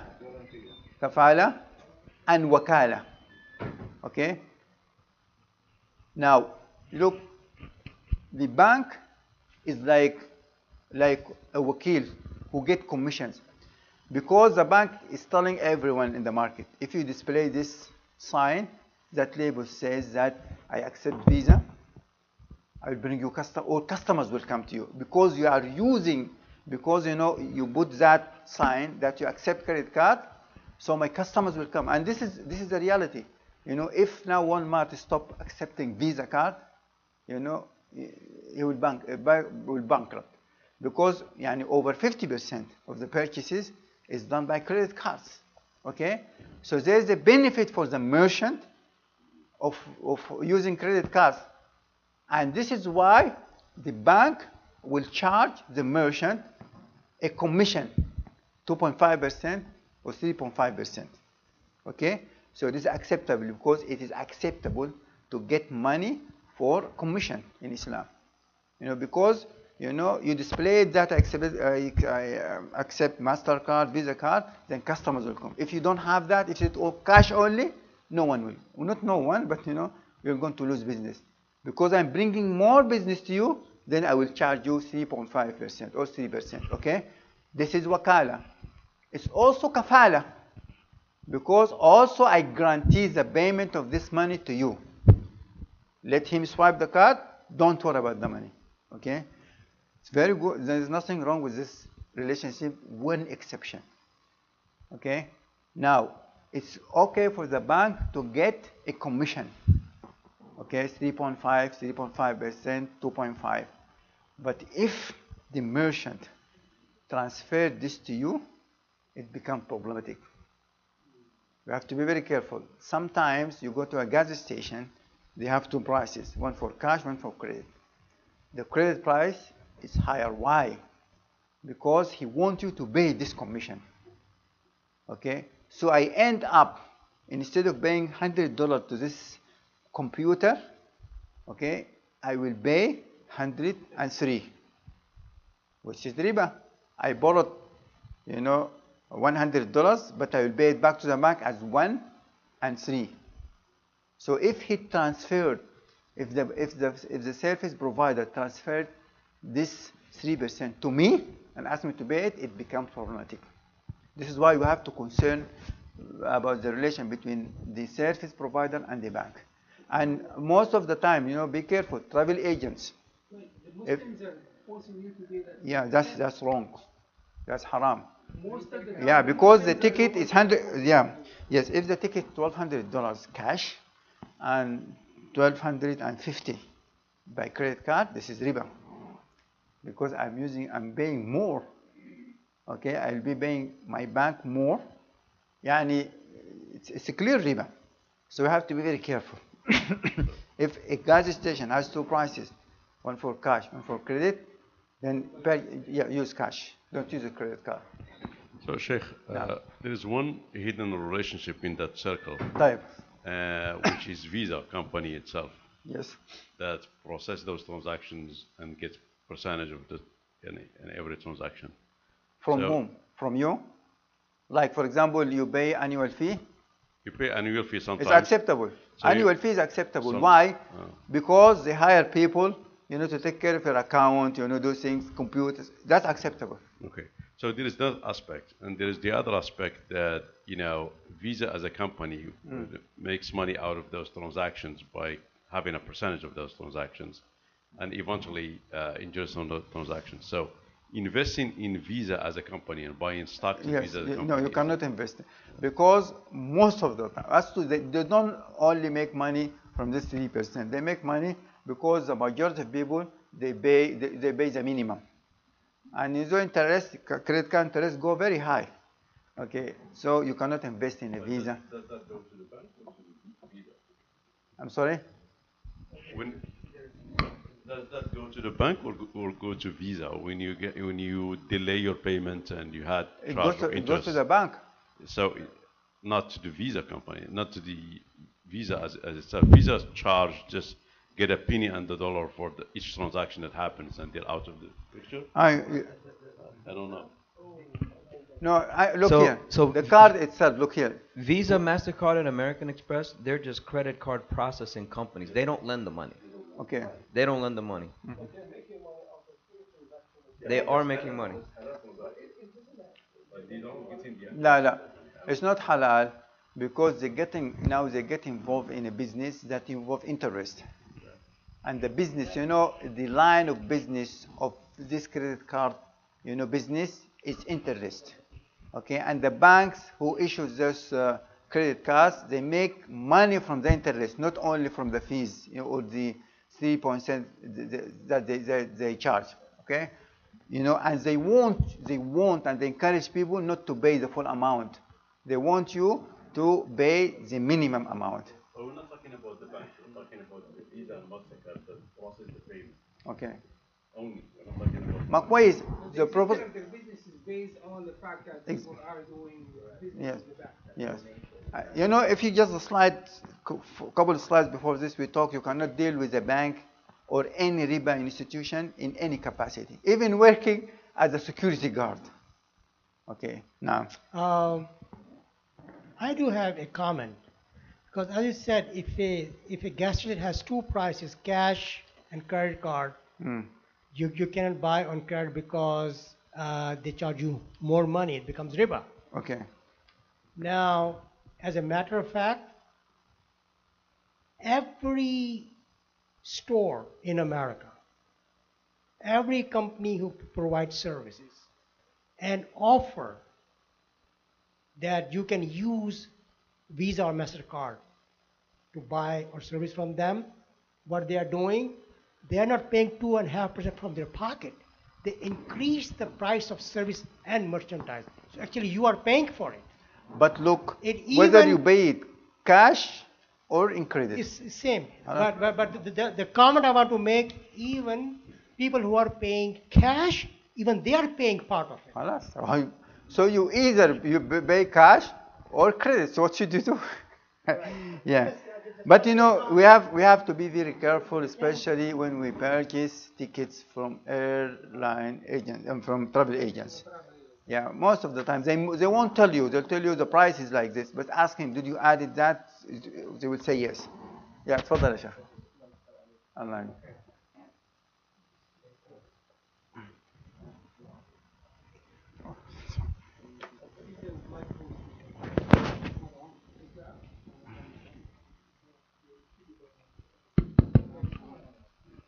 It wasn't on. So, Sheikh, I have a question now, exactly about the credit cards with the new scheme that they're coming up. They give you back 1% in cash for groceries and 2% for gasoline and 3% for X and whatever else. And then if you spend X amount of dollars per 6 months, whatever it is, they give you 10% on top of that. So how does that fit in the whole scheme of things? I won't be able to answer this question now.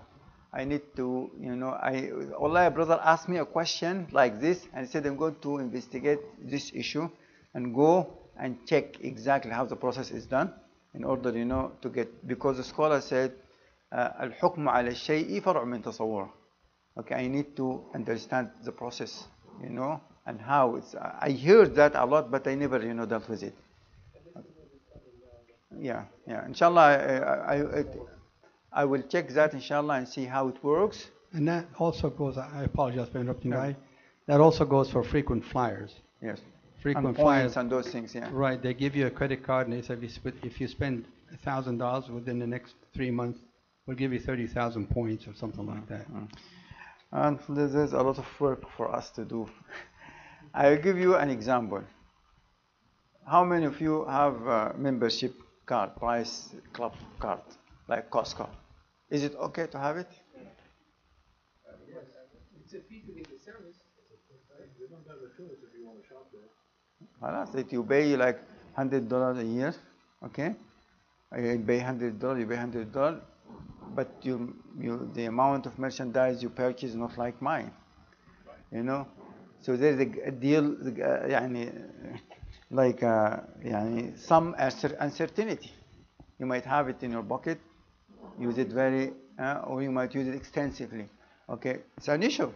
Okay, what about open buffet restaurants? You pay $10, you go eat whatever you want. We said one of the conditions of sale, that the price of the merchandise must be determined in a very precise manner, right? Like 1 pound of rice for $10. But you put $10, you eat like 1 pound, another one, eat 10 pounds, There is a deal, but the scholar said, because the uncertainty of the gharar here is acceptable or trivial, okay? So some scholars, they accept it. Some other scholars, they say no. Sheikh Al-Fawzan, Hafizullah, he says it's not okay to go and eat in an open buffet. Just to pay flat, rate or flat price, and you eat whatever you want to eat. So there are many things. Even in the Muslim world, they have open buffet. So those are many things for us. This is why I said we have a lot of work to do. We have to try and figure out, are those transactions, acceptable or not. Now, and alhamdulillah, inshallah, just learn the basics and try, to increase your knowledge and try to search. Alhamdulillah. طيب. In conclusion, it's permissible to have a credit card if you know for sure, or you think most likely you would be able to pay the full amount of the balance within the grace period, and that the percentage paid by the merchant to issuer is not passed or imposed on you. And also, one more important thing, you cannot use your credit card in cash advances, period. Because interest will be applied right away. It is different than ATM card fee. That is the fee. But this is interest for cash advances. So, sometimes they do it as a fee, not as interest. No, what's important is the nature, the true nature of the, is it a fee? They can call it fee, they call it interest, whatever they call it, we look into the nature, okay? Because the Prophet ﷺ says a day will come, people will call khamra with a different name. They call it now spirits, right? مشروبات الروحية. It's khamra. Changing the name won't change the reality. Type insurance. Yeah, this is the ways of the shaitan to deceive people. Yeah. Type, what is insurance? It's a promise of compensation for a specific potential future losses in exchange for periodic payment. This is insurance in a simple term. Okay? طيب, all types of insurance. Okay, this definition covers all types of insurance. طيب, and how it works, you know, the money that installments of the premiums paid by people, okay, will be collected in one pool, and you know the compensation was given from that pool to the one who suffered from the loss.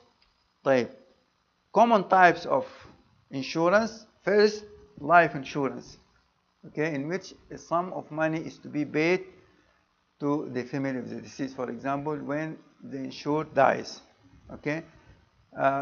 Health insurance, which provide coverage for, you know, hospital stays and, you know, doctor visits and medicines and things like that. And automobile insurance, okay, which against liability okay, to insure against liability you have to others, and to insure against damage that, you know, others do to you or your car.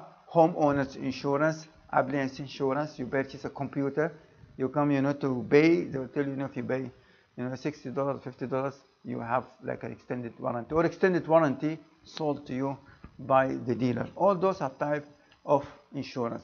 Now, in general, the ruling concerning insurance, that insurance is prohibited, okay, but there are some details here. Life insurance is prohibited for two reasons. It contains riba and gharar, uncertainty, okay.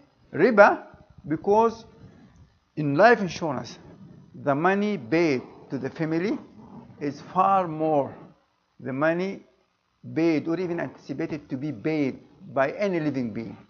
Because if someone lived for 100 years, okay, and he pays like, say, $60 a month or $50 a month, and the policy is for $1 million, okay, he paid less than the compensation paid. So this is riba, money for money, which is more, okay. So this is riba. Gharar, uncertainty, because no one knows when this money will be delivered, because no one knows when he's going to die, okay. So there is, under no circumstances, life insurance will be halal, okay. One exception only: if life insurance is given to you free. If your employer said, you know, if the employee dies, then like his annual salary or this sum of money will be given. This is acceptable because there is no compensation here. This is not a contract. This is a gift. As if they're saying this, and a gift, you know, a gift is a charity contract. All the restrictions, all the conditions for regular contracts are not applied because it's a gift. No. Sheikh, is it permissible in these cases because employers offer a basic life insurance, but they tell you that if you want to increase that, you have to add more, yeah. So you just get the basic. You do not do the additions are not permissible. Because now if you want to go for that higher, right, now a third party will involve. Now it will be insured with another company, and you have to pay. Right. You have to pay. It's not free anymore. Or when we come, inshallah, to health insurance, health insurance, if you need to have health insurance because the cost of medical care is very high, you can have it. But if the employer provide you with health insurance, which include life insurance, but you don't pay separately for life insurance, you pay only for health insurance, that's also acceptable. Okay, some companies, I hear that some companies, but look here, if you have offer from two companies, you apply to two companies, and they give you two offers. Okay, one company will pay you a higher salary, okay, the other a lower salary, but they have free life insurance. Okay, so you chose this one. You choose to be paid less for that company because it has life insurance. This is not acceptable. Okay, unless there's other reasons for you to work to that company, because now instead of getting $100,000, okay, per year for this company, you will get 95,000 and life insurance free.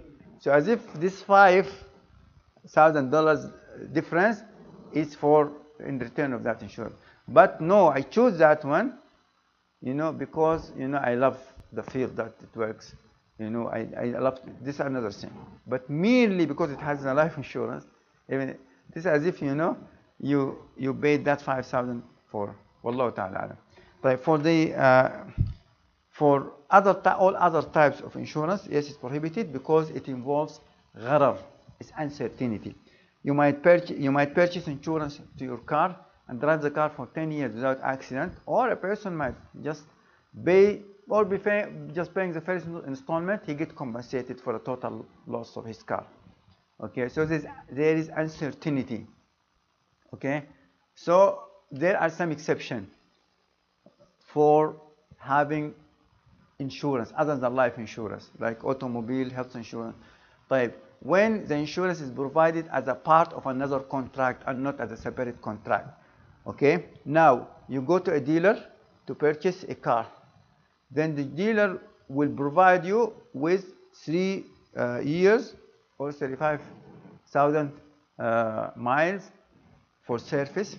Okay, but if you paid extra, like 1,000 more, then he can extend this warranty for 10 years. That's acceptable. Okay, if it's provided within the same contract, without having a third entity. Or you purchase your laptop from Best Buy, at the cashier he says, okay, if you paid $60 more, then you will have extended warranty for 2 years or 3 years. That's acceptable. Okay? Or you want to rent a car, and they said, okay, if you pay $3 more per day, then you have a full coverage. This is acceptable. And the scholars use analogy that, using, the early scholars. For example, if you purchase an animal like a goat or a cow, okay? Now, if that cow is pregnant, it worth more than another cow is not pregnant, even though there is a deal of uncertainty that it might deliver or not. Okay, but because it is one thing. The same thing, they said, if it is one contract without involvement of a third party, it's okay. If the insurance is provided within the same contract, like Best Buy or, that's acceptable, or a dealer, okay? But if you purchase a computer from Best Buy, and Geico said, oh, I have appliance insurance, and then you insure it with the third party, this is not acceptable. So this is one exception. Okay, another exception is, this is also the warranty, the rental car, also the insurance, you can purchase it, there is nothing wrong with that. Even you pay more, okay, but it's within the same contract. Okay, when it is needed, if there is a need for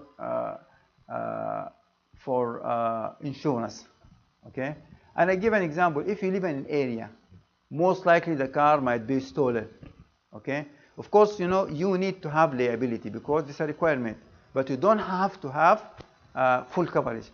But if you live in an area where the probability of having your car stolen or damaged or things like that is very high, okay, this also could be a need for you to have the full coverage. Okay, but in regular general situations, when it's safe, most likely the car will not be stolen, you don't have to have the full coverage. Okay, health insurance, if the cost of health medical care is very high. A doctor visit could cost you $170. If you have children, then you can have health insurance. That's acceptable. Okay, so those are some of the exceptions for the prohibition of insurance. But the general rule that insurance is unacceptable in Islam for life insurance for two reasons: riba and gharar. Riba and uncertainty, and for the other types of insurance because of uncertainty. Okay, uncertainty. Now, if the insurance is provided for you by your employer and there are options, for example, to increase that insurance by paying more, most employers provide insurance on regular job. Look about health insurance. Right, health insurance. Like Okay. they say, if you go with Kaiser, you pay this amount, but if you wanted dental or vision or whatever, you have to pay more. Is there an issue with buying more or just staying with the basic? It depends on your need, because what make it lawful for you is a need. If you think, yes, the cost of dental treatment is very expensive and I have kids, you can purchase. You can pay more for care, or you can purchase it separately. Okay, they won't compel you to purchase insurance. What make it legal, lawful for you to have is the need. If you need to have vision, okay, you can add it. And now, if one company provides better service than other, like Aetna is better than Kaiser, or Kaiser, this also goes to you, because I need quality care. Yes, it's a need for you. You can go for that. There is no problem, inshallah. For car insurance, for example, you go and buy a car from GM that is 0%. Okay. But then they want you to have insurance, because if you get into a collision, you can't pay for it. Yeah, you have to have full coverage. Right. That's correct, yeah. So once you own the car, you really do not, unless you have that need because you live in an area that is not, the car is likely to be stolen, you should not have full coverage insurance. Liability. But here you cannot have zero interest, a new car, without having. I understand that. After you own the car. After you own it, khalas, you don't need. You just get rid of that full coverage. Yes. Yeah. Yes. Assalamu alaikum. Alaikum salam. We have two questions, please. Okay. One is regarding term insurance. Yes. And the second one, when you brought up about a price club like Costco. Yes. The annual membership, it's usually $50 or $100. Yes. If you are applying for it, most likely you will spend at least $50 or $100 during that year. Otherwise, there's no point in buying wholesale. So could you clarify that too, please? Thank you. What I'm saying about this price club membership, that we all pay the same price, but we don't use the card the same way. Someone have purchases more than the other. So as I said, one of the conditions of the validity of a contract, that when you pay, what you are expect, whether it's a service or products, it must be clearly defined, and you cannot define this. Okay, I am telling you, go and search it. Okay, I'm not giving a final answer about that. This is one of the issues that we need. We need to search. Okay, sometimes might be acceptable to do that even without this answer, even with this uncertainty, because it's very hard to purchase food from other stores, because it will be very expensive and you have a big family. Okay, this need could make it legal. Okay, and the second question was about term life insurance. The same, yeah, but the term is specified like 10 years, so to insure oneself for 10 years, right? If he died within 10 years, he will receive that. It's the same thing is applied, whether a term life insurance or the other type of life insurance. Now, what is the difference between need, which is haja, and darura? Darura is a situation where if you do not get out of it, you might die, or lose all your wealth, or lose an organ, or be imprisoned. Okay? This is called darura. Haja means it's a situation, like, I'll give you an example. If you have a family of 6 people living in 2-bedroom apartments, okay, 2-bedroom apartment, you're not going to die, right? You're not going to lose any part of your body. but you will go through hardship. Okay? This is called need. Need is a lesser level than darura. Okay? Then if you have a need to have a credit card, you can have a credit card. If you have a need to have automobile insurance or health insurance, then you can have health insurance. It does not have to reach the level of darura. Because the level of darura make every haram for you halal. Okay? But enough need is enough, sufficient for you to have a credit card, to have insurance. Allah Alam. Now. I just want to make a comment. As the brother said about the automobile insurance, if you lease a car for 0%, you want to buy full insurance, it's not true anymore. I'm sorry? It is not true anymore. Zero interest? You can buy on zero and have basic liability. Halas, if that's the case, then you don't have to get the full insurance. Yeah, brother, I've never, you just put it because I remember a situation when we were two people talking to Dr. Salah Sawi. And you just put it this way, الضرورة تبيح المحظورة. That's correct. But we're talking about buying houses, and is it a necessity or it is need. A need? Sometimes it becomes a necessity. Yes. Why? Some situation. And he was talking about that. He said sometimes it becomes a necessity when you are, for example, and by law now you can now have, for example, if you have a family of 5 people or 6 people, you have to have 3 rooms, 2 for each. Okay. For each room, 2 people within each room. So your families become large, and there are situations where, for example, you can't rent because they know that you have kids and they can't rent you, and you can't buy a home, so you need to have the loan from the bank. It's because you're not making enough money to buy that home or to pay it off. So you have to get into this because the darura here, abahat al-mahdhur. For the other guy, he turned on him and said, you can't because you're making enough money. What you can do, you can just get into a plan. Because this guy was making over 200,000 per year. So he can do this. So you just need to plan for it and you can buy your home. So insurance, it is becoming mandatory now. You can't, for example, drive your car without and health insurance now is mandatory. You have to buy it or you're penalized. It is. And you can't have, for example, you have a family and you cannot have a health insurance. You have to have it. So if you have to have it, I don't think you have to have it. But if you have to have it, then have it. For the darura, I'll tell you something. All the scholars agree that darura تبيح المحظور. It makes the prohibited lawful. But first of all, there are certain conditions need to be fulfilled. First of all, it must be real darura. Secondly, it must be existing, not anticipated. Okay? Number 3, that it must be the only way to get out of that darura is to commit that haram. If there's any way to get out of it, you cannot commit the haram. Now let's examine this issue of purchasing a house. You said it's a darura. A big family either purchasing or be homeless, right? If the situation like that, is a darura. But it is the only way to get out of this darura is to purchase a house through a riba-based bank. Okay, remember, there's the fact that we tend to forget.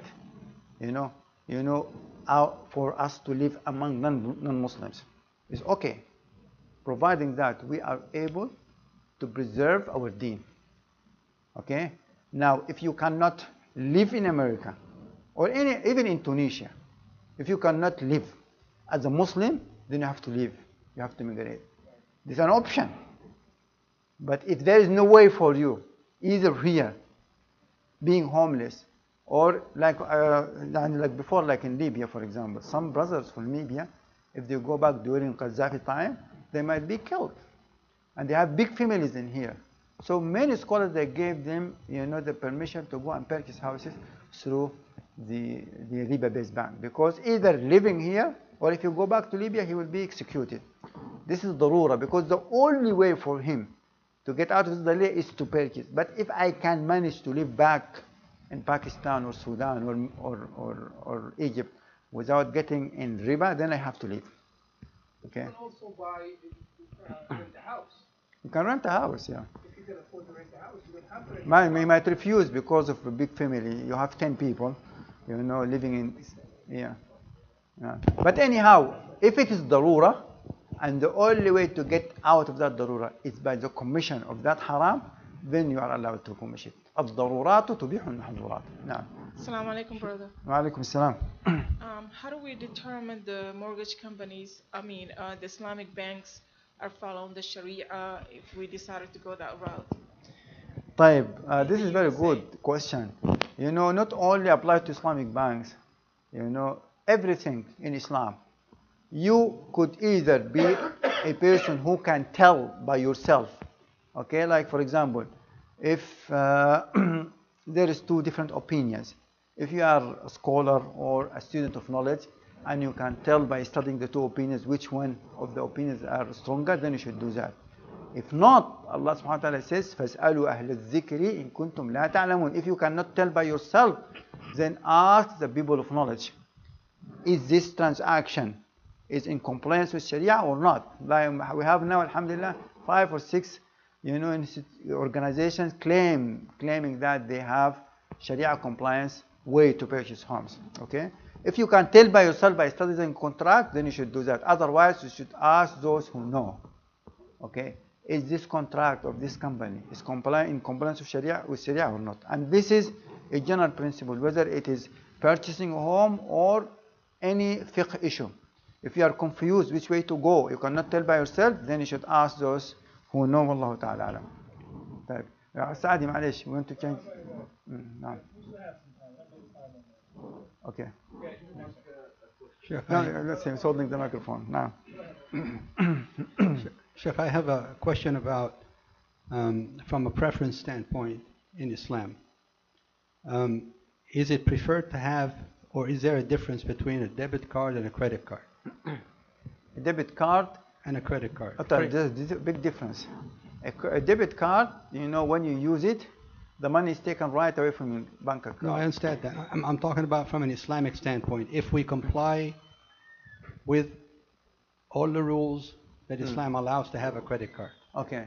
So a debit card and credit card become the same, except a credit card will give us a better benefit in case we want to go ahead and dispute a charge. From an Islamic standpoint. From an Islamic viewpoint, a debit card is preferred. Why? Because there is no interest article at all. But for a credit card, there is an interest article.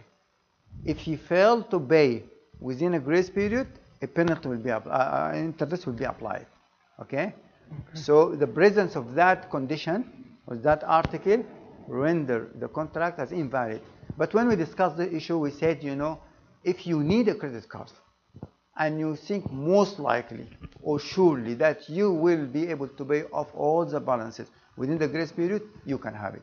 And also, providing that you will not use it in cash advances. And if you have that guarantee or certainty or that level of certainty, you can have a credit card. Okay? But of course, debit cards are preferred because there is no interest article. If you don't have the money in your bank account, you cannot use it. But avoid, the penalties of overdraft and things like that. No. Assalamu alaikum. If you co-sign a student loan, can you go to Hajj? This is referring to the issue if you owe money, whether a student loan or a debt or something like that. Can you go to Hajj? If the also you have two extremes here. Not one extreme opinion that says no. The money you have, even if the loan is not due now, pay it to free your neck from that debt. Others said no. As long as if you're going to Hajj this month, for example, okay, and the installment of your debt is paid, then you should not worry about the remaining balance. Go to Hajj and then continue paying that. But for a student loan, because besides a debt, it involves riba. And you get in that riba, you have to try your best to get out of it as soon as possible. And I encourage people, to go into, the jam'iyas, like to contribute money together and get sum of money and pay it towards it. You get tax return, pay it. Try to get out of it as soon as possible. Because the longer you stay in that haram, the more sin you are going to bear. Just, make intention, repent to Allah subhanahu wa ta'ala, and make the intention to get rid of it, as soon as possible. I prefer paying the money towards, the loan than going to Hajj. Because not only a debt, you want to free yourself from that haram. But anyhow, can you take a student loan? The same thing applied for credit cards applied here. Because for a student loan, after you graduate, you have a grace period of 6 months. If you think while you are studying, you would be able to pay some of it, okay, tax returns, bonuses, things like that, and then within the 6 months you'll be able to pay the rest, you can take it, and you need it, okay, and you think you'll be able to, pay it. And this is a fatwa issued by AMJA, Assembly of Muslim Jurists in America, about student loan. If you need a student loan, and you think most likely you would be able to pay it before before interest being applied, then you can do that. But you have to be sure, or at least at a high level, very close to certainty that you will be able to do it. Assalamu alaikum. Alaikum salam. My question was regarding what you mentioned about full coverage in a car, not just the liability, which is obligatory, but having the collision and comprehensive as well. You mentioned that if you live in a bad area, the car could be stolen. But other than that, is it not permissible? Yes. It's not unless if you are forced to have it. Like, for example, you purchase a new car, and the dealer, he says, no way to get the new car without buying full coverage. This is an exception. But if you have the option not to buy it, you should not buy it. So even comprehensive, which is against like flood and theft, and that's also not permissible? Yes. But the liability, because it's a requirement by the DMV, for example, you cannot have a car without having liability, then you need to have that. But if something optional to have it or not, then you have to stay away from it. The collision, if it's my fault of the accident, then they repair the other car, but not your car. Then you have to be responsible, and if that happens, then we have to pay for our mistakes. Okay. Yeah. Sheikh, what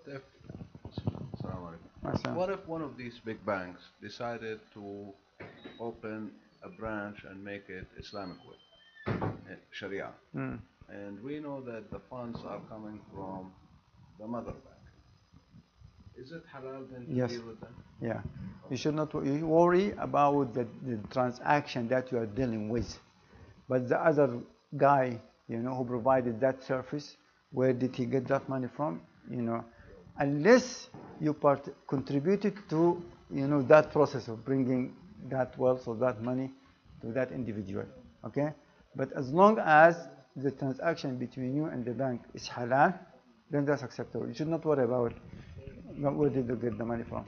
So the Devon Bank, for example, I'm not endorsing it, but to give you an example, they get the money from different places. But the transaction between you and bank, if it is murabaha and it's found to be murabaha, really murabaha, then it's okay. طيب سبحانك اللهم وبحمدك أشهد أن لا إله إلا أنت أستغفرك وأتوب إليك وصلى اللهم وسلم وبارك على محمد. صلاة العصر ها؟ أفتح؟ طيب 5 كيف حالك يا شيخ؟ أنت ترى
contract of charity, contract of partnership and investment, and contract of authentication.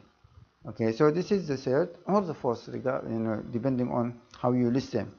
Okay, before going to that, if someone says to you, look, if I rent a house, I'll be paying like $1,500, $200 every month, and at the end of the day, I don't have anything. But if you purchase a house, I'll be paying maybe the same amount, but at the end, I will end up with the house. So that's good for Muslims. Okay, so why you say it's prohibited in the Sharia is for our good in this life and the hereafter. How do you respond to this? Really, from this point of view, if you purchase a house through a riba-based bank, you will get a benefit. Okay, at the end you will have a house. Like if I rented a house for 20 years and you purchase a house, we end up paying the same amount, but I come empty-handed and you have a house. So how do you argue? You respond to this argument. Besides, yes, because I am following, the orders of Allah subhanahu wa ta'ala. And the one who purchased from a riba-based bank, he is violating those of Allah subhanahu wa ta'ala. Okay. But is there any other way to respond to such a person? Using the same argument that you know.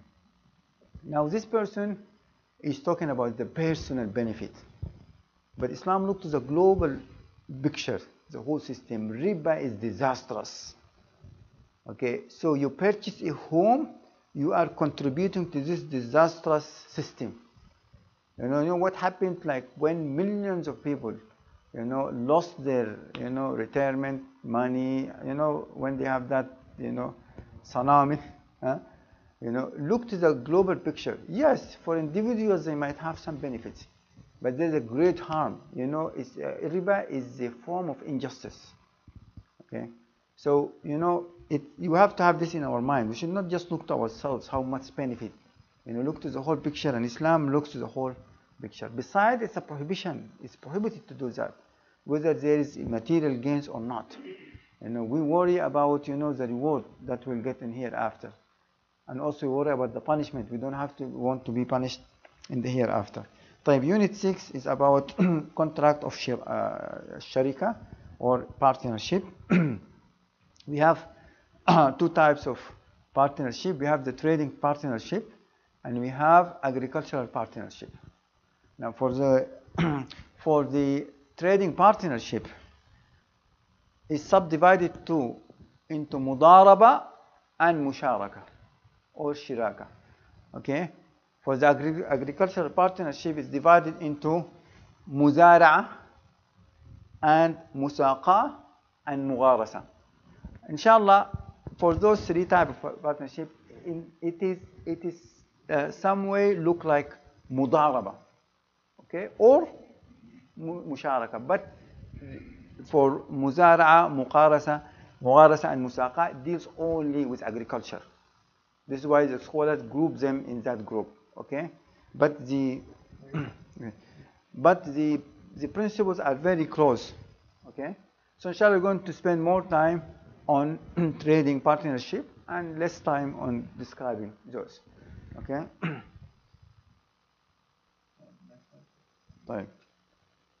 Trading partnership. Al-mudaraba, which is the first type of trading partnership, is also called al-qirat or al-qirat. Literally, mudaraba derives from the word daraba fil ard, like in Surah Al-Muzammil, وَآخَرُونَ يَضْرِبُونَ فِي الْأَرْضِ. Daraba fil ard, يعني you go to earn living, okay, by buying, selling, trading. This is the literal mean. But as a technical term, al-mudaraba is a partnership whereby one party provides the capital, and this is called Rabbul Mal, and the other party provides the labor or the service. So it's a partnership between two parties. Okay, and it's very important, to define a transaction as mudaraba.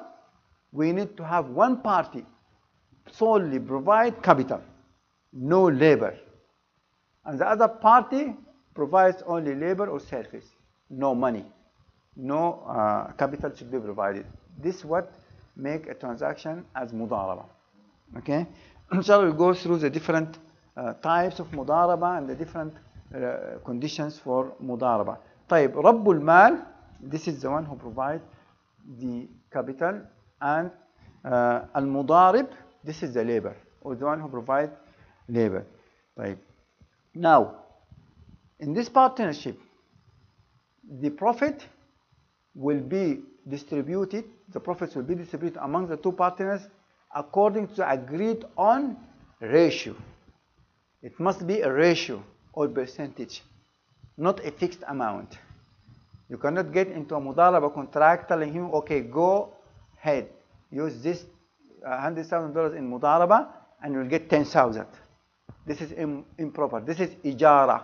I am hiring him to invest that money. It's not mudaraba. Mudaraba, that take this money, invest it, do whatever you want to do with it, and then whatever profit we have, we share it 50-50 or 60-40 according to agreed on fixed percentage or ratio. It must be a percentage or ratio, either 1/3 to 2/3, 1/4 to 3/4, or 50-50 or 50% or 30-70%. Okay. Okay. Now, if there are profit, it must be distributed according to agreed on ratio. If there are losses, then Rabbul Mal will bear the loss, and the labor will lose his effort. Yani fair and just. Because, you know, the mudarib, yani exerted effort, you know, and, you know, he worked, he loses that effort. And the Rabb al-Mal will bear the losses. Okay, if they started with $100,000 and they end with $80,000, 20,000 losses, then Rabb al-Mal will bear the losses, and the labor, of course, he lost, you know, his time and his effort. This is in general about al-mudaraba. There are two types of mudaraba. The first one is called al-mudaraba al-mutlaqa, unlimited, in which Rabbul Mal, or the owner of the capital, will give the mudarib an ultimate authority to do whatever he wants to do. Okay? From this name, it's unlimited. Okay? Just give him the money, he's not responsible for anything. And that man, the mudarib, could do whatever he wants to do to make profit. Al-mudaraba al-muqayyada, this is the limited. Like, okay, take this $100,000, invest it in trade, okay, or agriculture, or purchasing dates and sell it. Okay, whatever, you know, Rabbul Mal said or put as a condition, then the mudarib has to comply with those conditions. Like for al-mudarab al-mutlaqa, al-mudarib may buy or sell or invest. He can use any type of transaction that he think will generate profits. Okay, the business is run according to al-mudarib expertise. Okay, Rabbul Mal authorizes al-mudarib to act completely in all businesses. This is if it is the first type of mudaraba. Al-mudaraba al-muqayyada, this type of mudaraba, al-mudarib is subject to certain limitations, such as, for example, types of business, location, time, you know, dealing with certain people, not to deal with other people. And if he imposes those conditions, then he has to follow kind of goods to be treated. According to some scholars, he may compel al-mudarib to sell the goods if the, yani for example, if now he can make a profit, say like an amount of profit, but the mudarib thinks that, you know, if he wait for a few months, we might have more. Here, Rabbul Mal, if it's muqayyada, then he has the authority to compel him to sell right now. Don't wait. Okay? طيب, he has the right to stop al-mudarib from dealing with a particular person because it is limited mudaraba. Don't do business with this person or that person. Okay? Al-mudarib is bound to follow the conditions set by Rabbul Mal. طيب, condition for al-mudaraba. First of all, the capital must be in the form of money. This according to the majority of scholars. Why? Because if it's a commodity, the value of the commodity fluctuates over time. Because, you know, at the end of the mudaraba, the Rabbul Mal must get back his capital, his wealth back, and then the profit will be distributed according to. So for commodity, it's very hard. You know, This is some two scholars, but some other scholars said no. If he put, for example, in mudaraba like 100,000 pounds of debt, okay, then we would estimate the value of Ras al-Mal at the price, the market price of those debts at this time. And this will be, so if it was now $100,000, then the amount of Ras al-Mal is $100,000. But for other scholars, it must be in cash money. The capital must be specified and delivered to the possession of al-mudarib in tail. The whole money must be given to the mudarib, all of it must be given to him. The predetermined profit must be in ratio or percentage, as we mentioned earlier.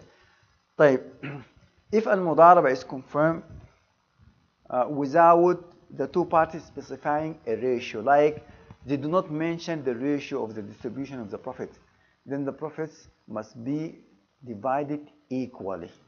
Because the word sharaka, ishtaraka, yashtariku means equality, that the two, they share the profit.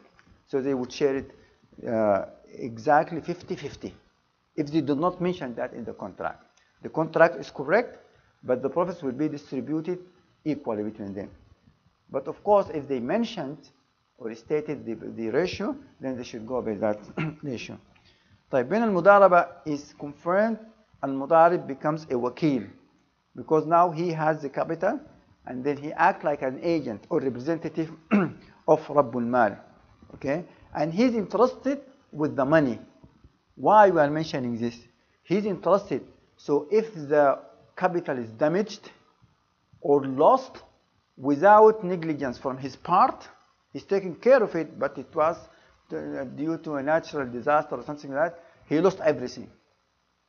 He is not liable, and he will not be responsible for that. Okay? But if it happened because of his negligence, he's not taking proper care, of course he would be responsible for the lost mal, the lost wealth. Okay? Because he's entrusted. He's entrusted means he was not responsible. If that capital is lost or damaged, not because of his negligence, no. He did proper care, but for some reason or other, he lost it, then he's not responsible for that.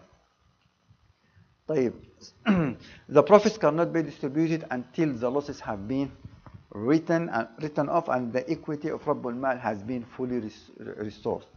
And for example, until he gets the capital back, the $100,000, then the rest would be distributed among the two partners as agreed on. Al-Mudarib cannot claim any periodic, this is very important, cannot claim any periodic salaries, during the Mudaraba. Now, if there is salary provided, now this is not Mudaraba, this is hiring contract, which is Ijara.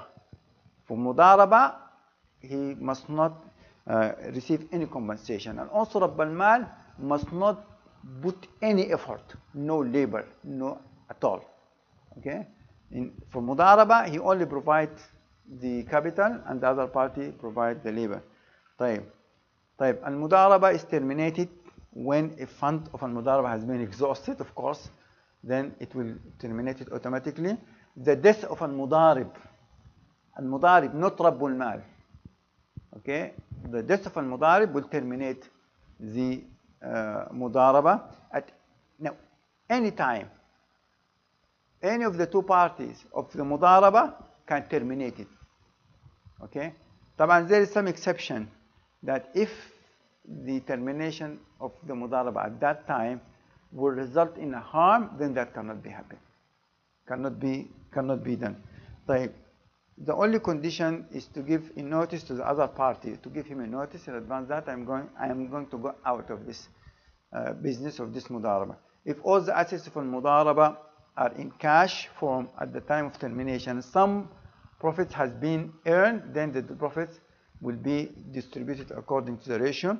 If the assets are not in the cash form, then Al-Mudarib must be given time to sell the commodities in order to distribute the profits. That was Al-Mudaraba. Al-Musharaka is the other type of trading partnership. المشاركة from اشترك يشترك means people who share, like come together and share, the profits of their work or their investment. As a technical term, it's a contract between two parties, two partners on both capital and profit. Now, the difference between mudaraba and musharaka, that in musharaka, both parties provide money and labor. In mudaraba, no. One provide money, the other provide labor. Okay? There are different types of musharaka or sharikat. We have sharikat al-amwal, which is a financial partnership. We have sharikat al-wujuh, which is a partnership of eminent people. We'll talk about this inshallah. This has to do with creditworthiness. Like two people who are known and distinguished in the community, known for their ability and expertise. They don't have money, but they purchase goods on credit. Okay, and then with agreement between them that they will divide the profits according to certain ratio, certain. This is called sharikat al-wujuh. طيب, sharikat al-sanaya. This is a partnership of professions, like two IT professionals. They get together to undertake projects, okay, do business, and then they distribute the profits among themselves according to a ratio. طيب, let's start first with sharikat al-amwal, it's financial partnership. It's also subdivided into two. Sharikat al-inan, which is equal share partnership. وشركة المفاوضة, which is this is unequal share partnership, and equal share partnership. طيب, now شركة العنان, that two or more partners commit themselves to paying a specific share, okay, into a capital, which is to be used in trade, for example, and profit would be distributed among them according to specific ratio. Yani each party will provide part of the capital. Like one party will provide 20%, the other party provide 80%. Okay, equality in the shares of capital is not necessary. And also, if one party paid more capital, does not automatically mean that he must get, a percentage equal to the capital. No. The percentage of the distribution of the profits is in accordance to the agreement between them. Because he may be putting 80%, but less effort. And the other party provide less capital, but more expertise and labor. Okay? So in general, for sharikat al-inan, the shares does not have to be equal. Also the profits, whatever they agreed on, the profit will be distributed according to that agreement. And this type of musharaka is legal by all the schools. It's ijma' of all the scholars that it is proper and acceptable.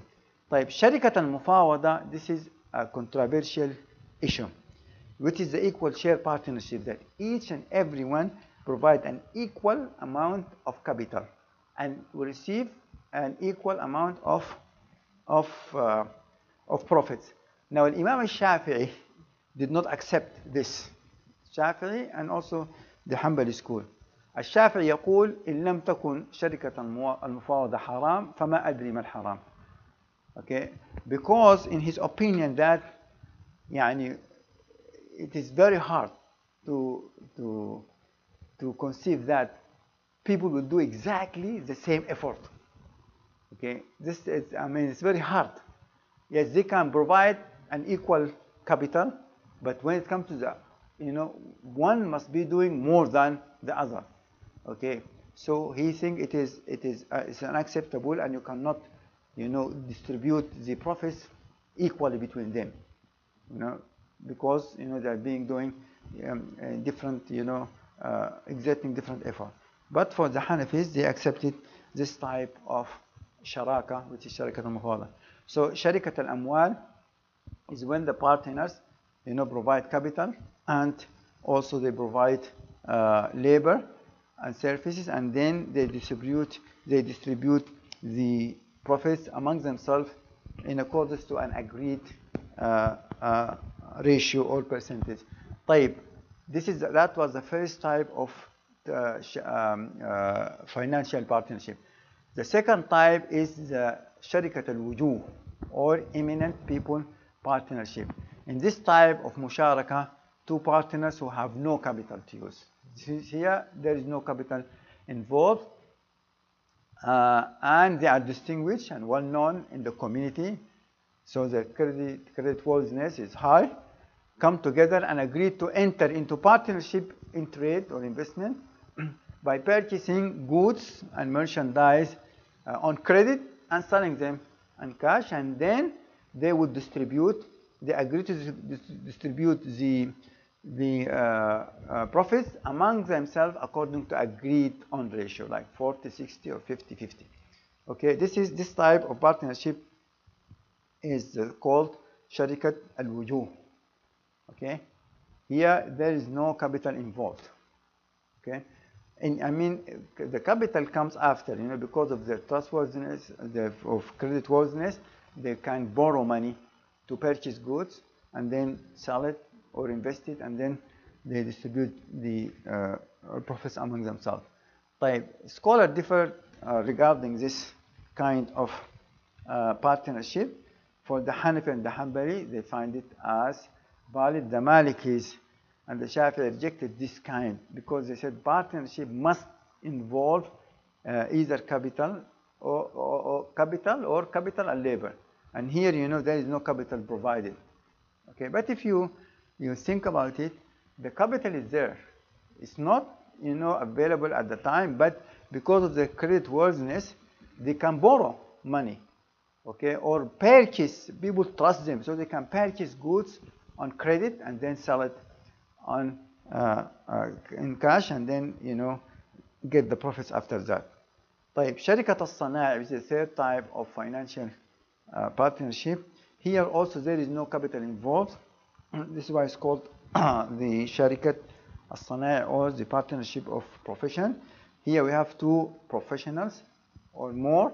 They undertake to finish a job or a project, like carpenting or plumbing or IT or something like that, and they agree to distribute the profits among themselves according to agreed ratio. This partnership is agreed by the majority of the scholars, Hanafi, Maliki, and the Hanbali. The Maliki, they put a condition that they must be of the same profession.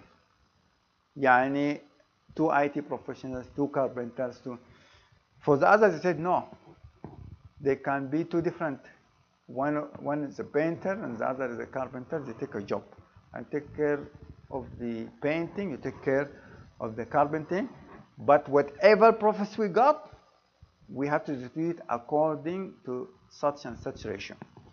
So for Hanafi and the Hanbali, it's acceptable. For the Maliki, no.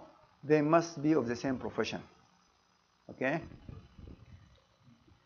So this is the way they disagreed among themselves. For this type of agricultural partnership, we have al-muzara'a, is a contract in which one person works the land of another person. Okay? In return for a share in the produce of the land. Also, it must be a percentage or a ratio. Like you work this land, then you get 30% of the produce. Muzara. Al-musaqa min saqa yasqi means watering or irrigation. Okay, so it's contract in which the owner of the agricultural land shares its product with another person in return of his service in irrigating or watering the land. Okay? طيب, it's a partnership. Okay? Now, al-mugharasa is a contract in which one party, who is the land owner, provides a land. Okay? Presents a treeless piece of land, and another partner, will plant the trees on it, and they will share the produce according to an agreed on ratio. Those are the three types of agricultural partnership. Okay, before the question, we said we have two types of partnership, trading and agricultural. Now the trading partnership is subdivided into two. What is the first type? Mudaraba. The second one, musharaka. طيب, we said the mudaraba is divided into two. Mudaraba مطلقة ومضاربة مقيدة. Limited or unlimited. طيب, the musharaka divided into three parts.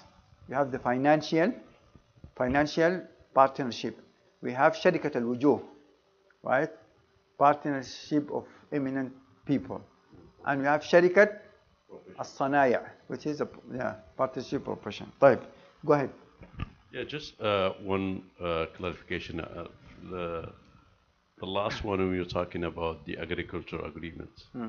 There is no salary involved as well. Oh, in all of them. No one is entitled to a salary. No salary. Only a share of the profit. Only all share. Those type of partnership. Type this one thing. For mudaraba, we have one party providing the capital, the other providing the labor. Okay, so the owner of the Rabbul Mal cannot provide any labor, and the mudarib cannot provide any capital. Okay, otherwise it becomes a different contract or different transaction. You have to be, it is very important, to clearly identify what type of transaction we are doing. Okay, because each transaction has different, conditions, different, we have to define it first. Is it mudaraba or musharaka? Because if both of them provide money, capital and labor, this is musharaka. But if one provides only money, no involvement in any administrative or, and the other do the labor and administration, everything, this is mudaraba. So my understanding, Sheikh, is that in the for the organization that try to provide, Islamic-based mortgage, they are also based on type of musharaka. And one of the issues that arise with those contracts is that there is no share in the loss. Typically the loss becomes to the owner of the house, and the profit is like. So this is not musharaka. So that's one of the challenges. What matters is the reality of the contract, not the name. Because I can call it musharaka, but it's not musharaka. If it is real musharaka, you should, you share the loss as you share. Otherwise, it is riba, because you want just only to share the profits. One of the issues happens if there is damage to the house and you have to repair the roof. It's your cost. This is incorrect. If we are partners, if now at that time, because you're talking some companies, they said, we purchased the house in musharaka. You pay 20% and you pay the rent. At that rent, of course, you own 20% of the rent, they own 80, but that 20 goes to them, so you're purchasing. So your share every month goes up, the share goes down. If the air condition damage, now we have to pay for that according to our share. You paid 80, say at that time, you own only 60 and I own 40. So we should share the cost according to the ratio. If they don't share it, we are not partners. Partners is they share everything, loss and yes. No, I'm not saying, but I know we don't want to judge any.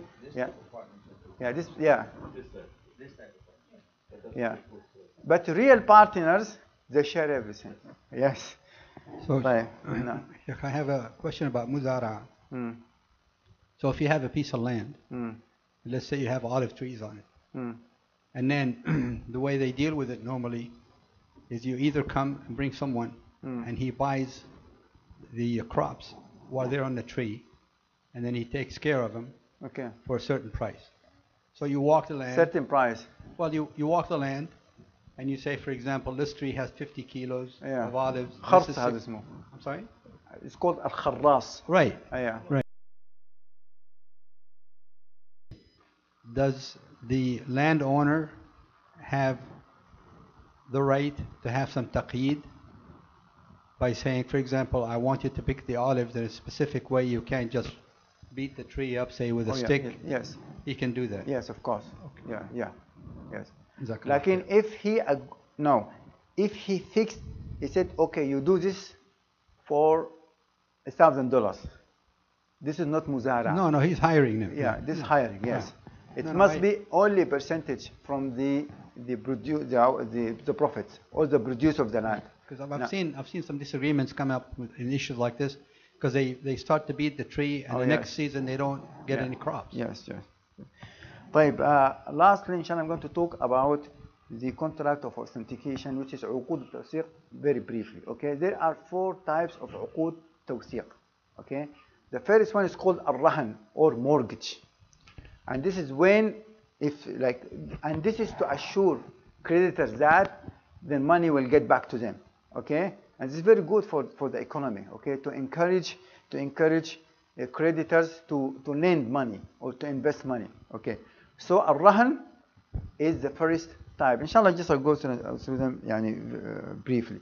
الرهن, that it's an object or a property that provided or withheld or held by either by the creditor or a third party. Okay, that if the debtor fails to pay off the debt, then the object or the property will be sold, and the creditor will collect his debt from that. Okay, it's a well-known practice in Islam. أن النبي صلى الله عليه وسلم مات ودرعه مرهونة في طعام استدانه من يهودي. So isn't the Prophet ﷺ practice that? Okay, sorry. Now, so this is the first one. This is called al-rahan. The second type is called al-daman, and al-daman is the financial guarantee. Like you have someone as a cosigner or someone to guarantee to the creditor that the debt will be paid. Otherwise, that damin must pay off the debt. Okay, I want to lend money, to borrow money from someone, and he said, bring a damin. I brought someone who is known, he's capable of, he has the capability. Then, if I fail to pay the debt, then it will be the responsibility of al-damin. This is a financial, it's a way to assure the creditor that his debt will be paid. Al-kafala, which is the physical guarantee. Here we have a person who will guarantee the appearance of the debtor at the time of the collection of the debt. Okay? So now I'm a creditor. I need to make sure that the debtor will be present at the time of the collection of debt, not to run away or be outside the state. At the time of the collection of debt, he must be. So you guarantee that. Otherwise, you will bear that debt. You will pay the debt. Okay? Now, there is some disagreement among the scholars about whether you should be able to guarantee that through all the time or only at the time when the debt is due. According to the majority, you're only responsible to bring him at that date in front of the court of law or to the creditor. Okay? For Abu Yusuf, he says no, you must be able to bring him any time. Okay, during that, and this is a disagreement among the scholars. The third type or the fourth type of عقود التوثيق is عقد الحوالة. الحوالة is to transfer the debt from one to another person. And I gave an example, like if I owe Kamal $500, okay, and brother Muhammad owes me $500. Like my debt to Kamal is due on October the 1st, and his debt is due to me on October the 1st. Then I can transfer my debt. I can tell Kamal, go and collect your debt from Muhammad. And Kamal does not have the option to say no, providing that he is capable of paying the debt. He has the financial capability and also the willingness to pay it. Because some people, they have money, but they are not willing to pay it. So if those two conditions are fulfilled on Muhammad, then he cannot refuse that. And I will be set free from that debt. Okay? Now, if he fails to pay him, he cannot come back to me. It will be an issue between him and Muhammad. He can take him to the court of law. He can be put in prison, in Islam. He can be imprisoned, until he pay off the debt. Hawala is a very good way to guarantee a debt.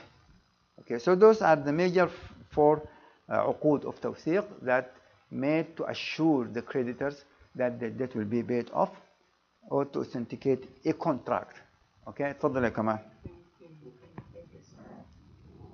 I don't know how prevalent it is in other places, but in Sudan there is a lot of people who are getting into debt, and there are some people that are getting into the business of this hawala.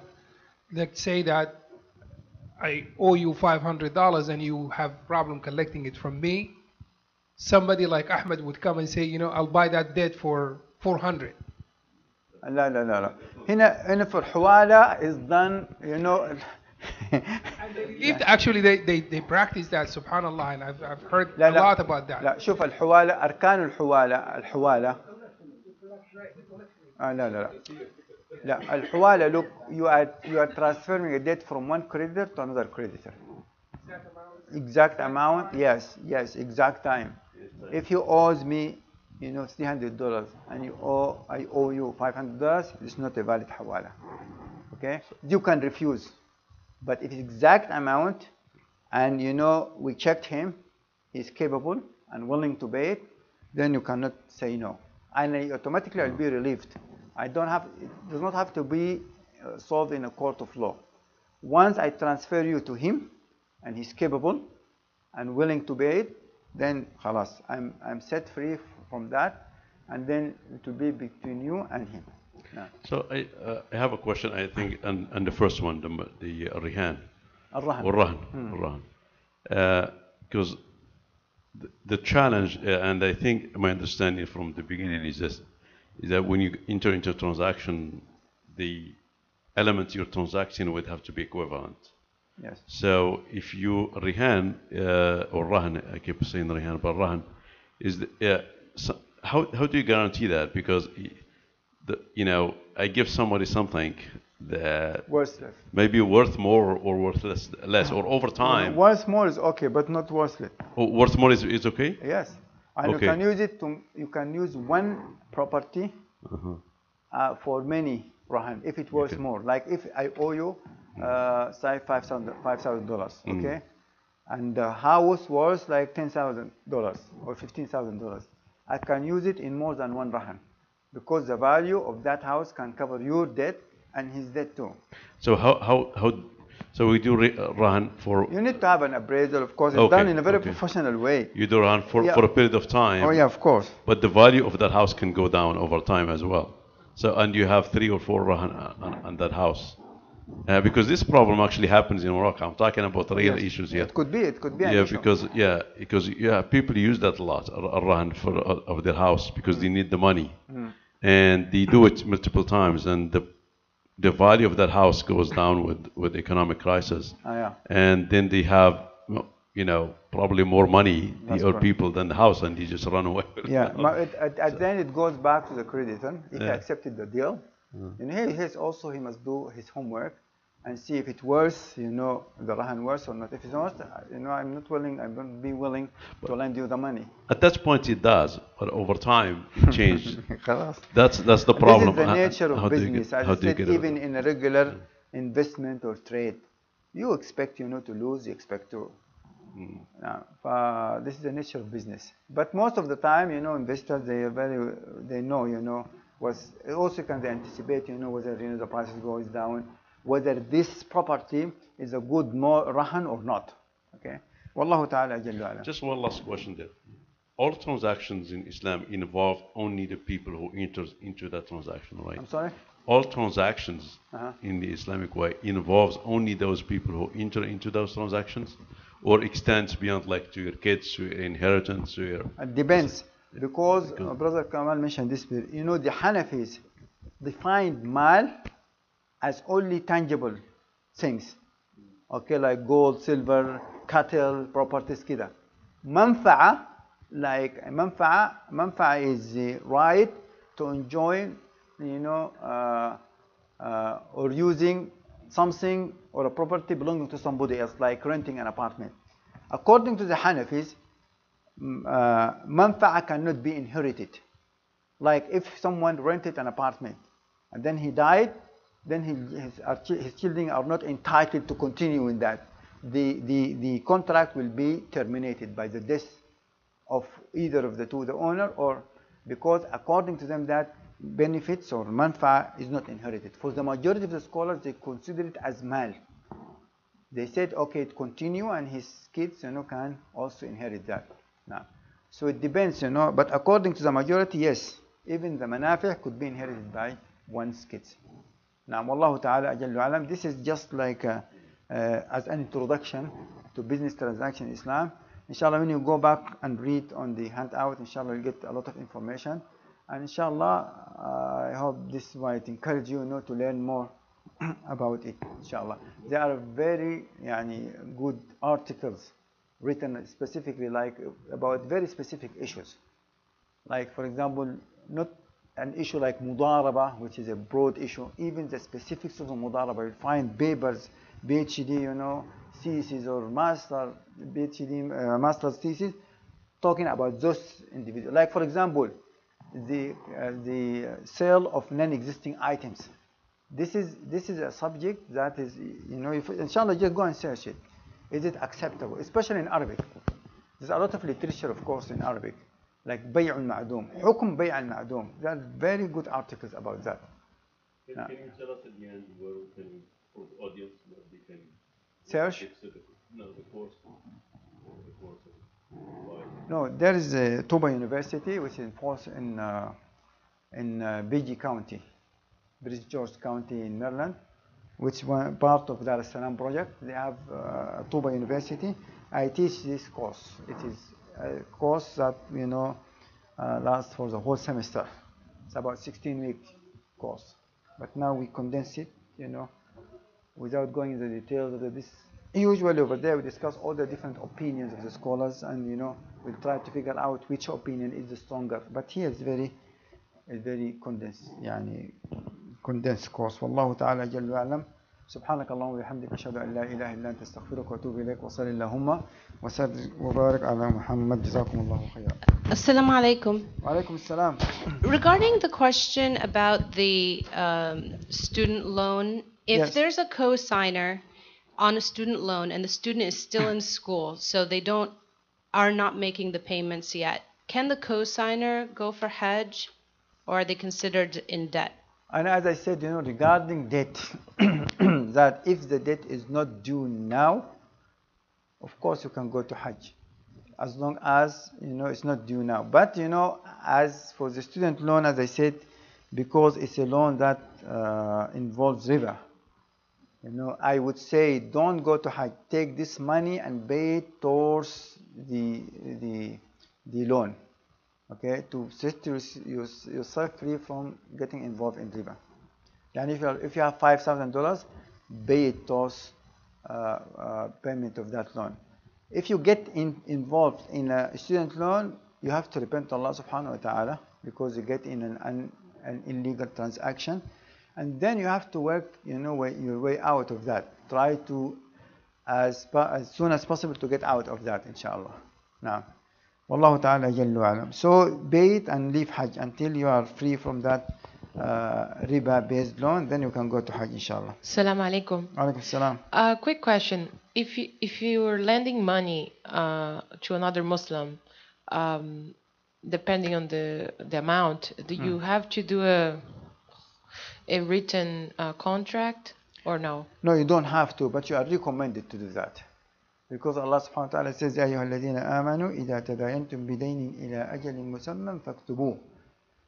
Even the ayah, yes, commanded us to do it, but this command was not meant for obligation. It was meant for recommendation. Because the second ayah says, فَإِنْ أَمِنَ بَعْضُكُمْ بَعْضًا فَلْيُؤَدِّ الَّذِي اؤْتُمِنَ الْأَمَانَ. If you trusted him, then you can waive the right of documentation. But documenting a debt, even if it's small debt, it will be better. but it's not required, it's not obligatory, it's not واجب. طيب يلا سبحانك اللهم وبحمدك أشهد أن لا إله إلا أنت أستغفرك وأتوب إليك وصلي اللهم وسلم وبارك على محمد.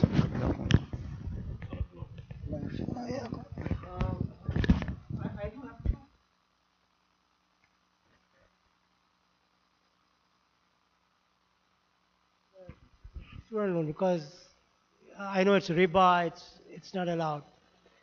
But there's some school, like if your child is going to med school, it costs $52,000. And even though if I'm making $200,000 salary, I might be able to afford it.